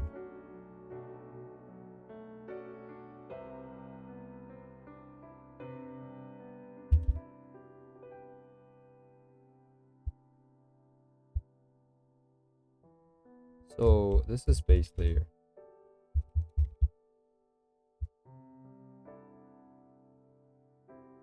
On top of that, we have the light block in. And then on top of that, we have gradient.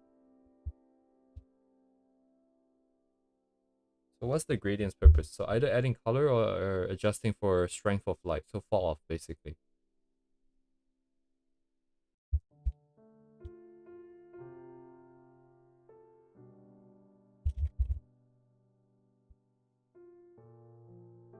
So for more color. And I guess paint over.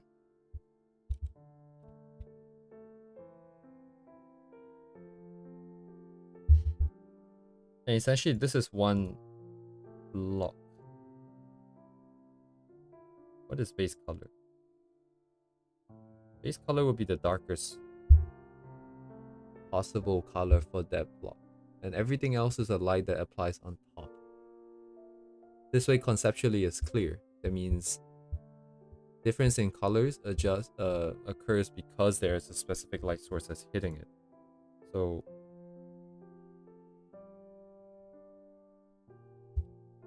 that means this is one block. And then we have another block. And then we have another block, and so on and so forth.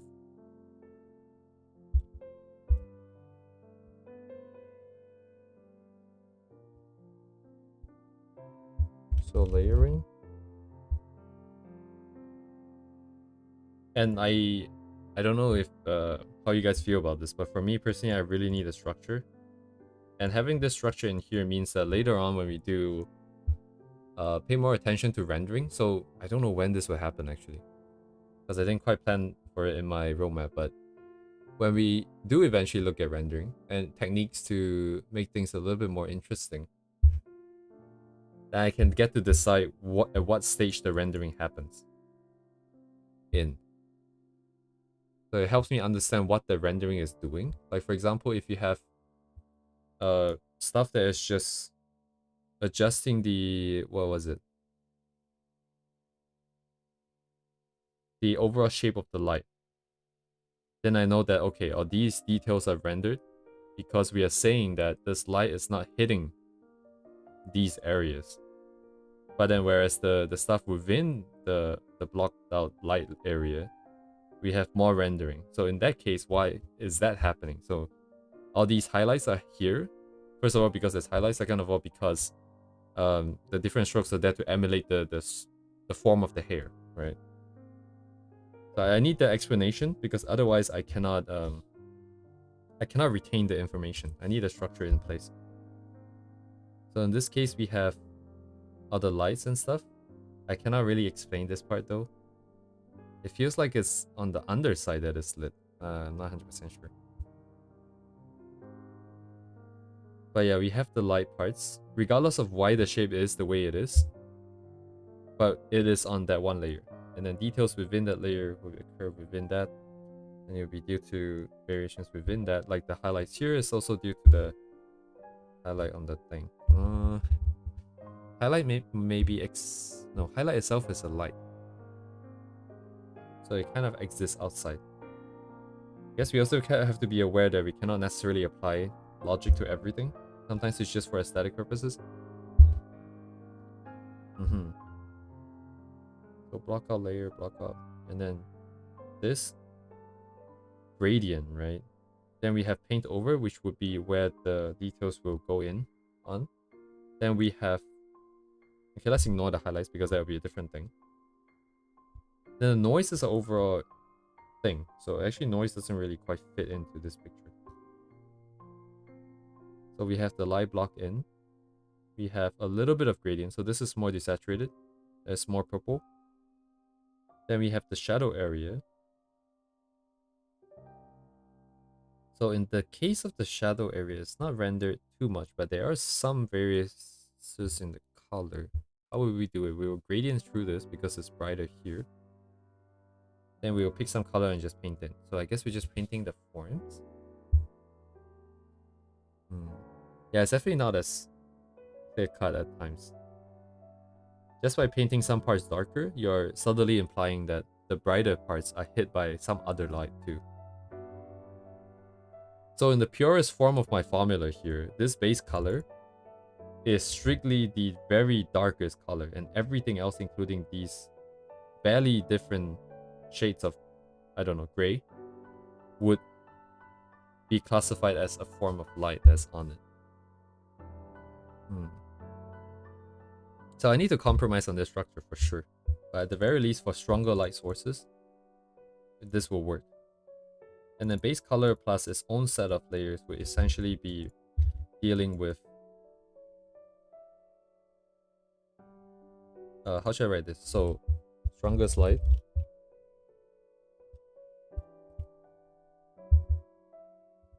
If the strongest light and then like the weakest...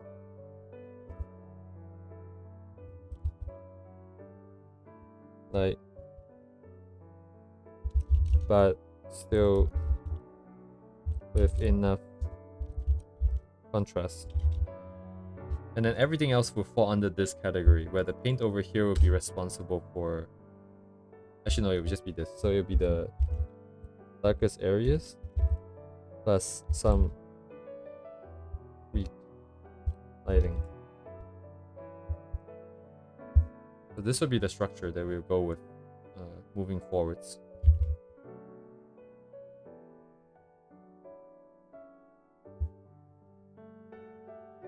And I managed to turn off my mic with my elbow again. God damn it. It's too tight here. But yeah, I think that's where we have to stop today.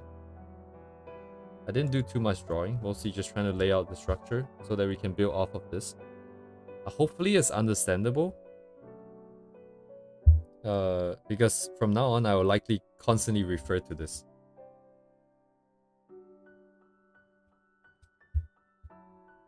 So that over time it builds up in my head, and then I have a structure to work off of. Anyways, it's 1:14. I kind of have to go because I too have to sleep and go to work tomorrow. And thanks for coming. I don't know if today has been very useful or not, but we'll see. And yeah, and you guys will be here to witness it happening because I'm gonna do everything on stream. Whether if it fails or whether if it works, it's all gonna be here. That being said, I'm gonna keep doing it until it works. So yeah.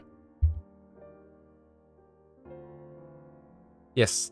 Yes. So that's all for today. Thank you guys for coming. I feel like it's a little bit sudden whenever I end the stream, but when it, gets about 1 AM, it's you guys can reasonably expect me to have to go.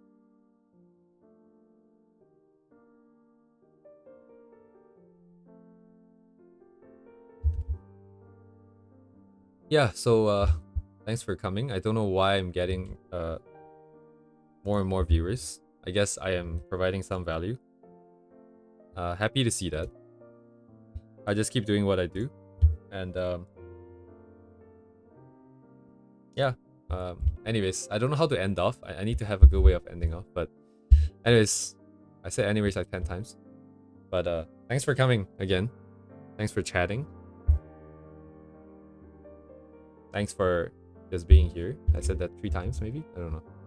But I'm gonna sign off. And I'll see you guys tomorrow. Good night. GG.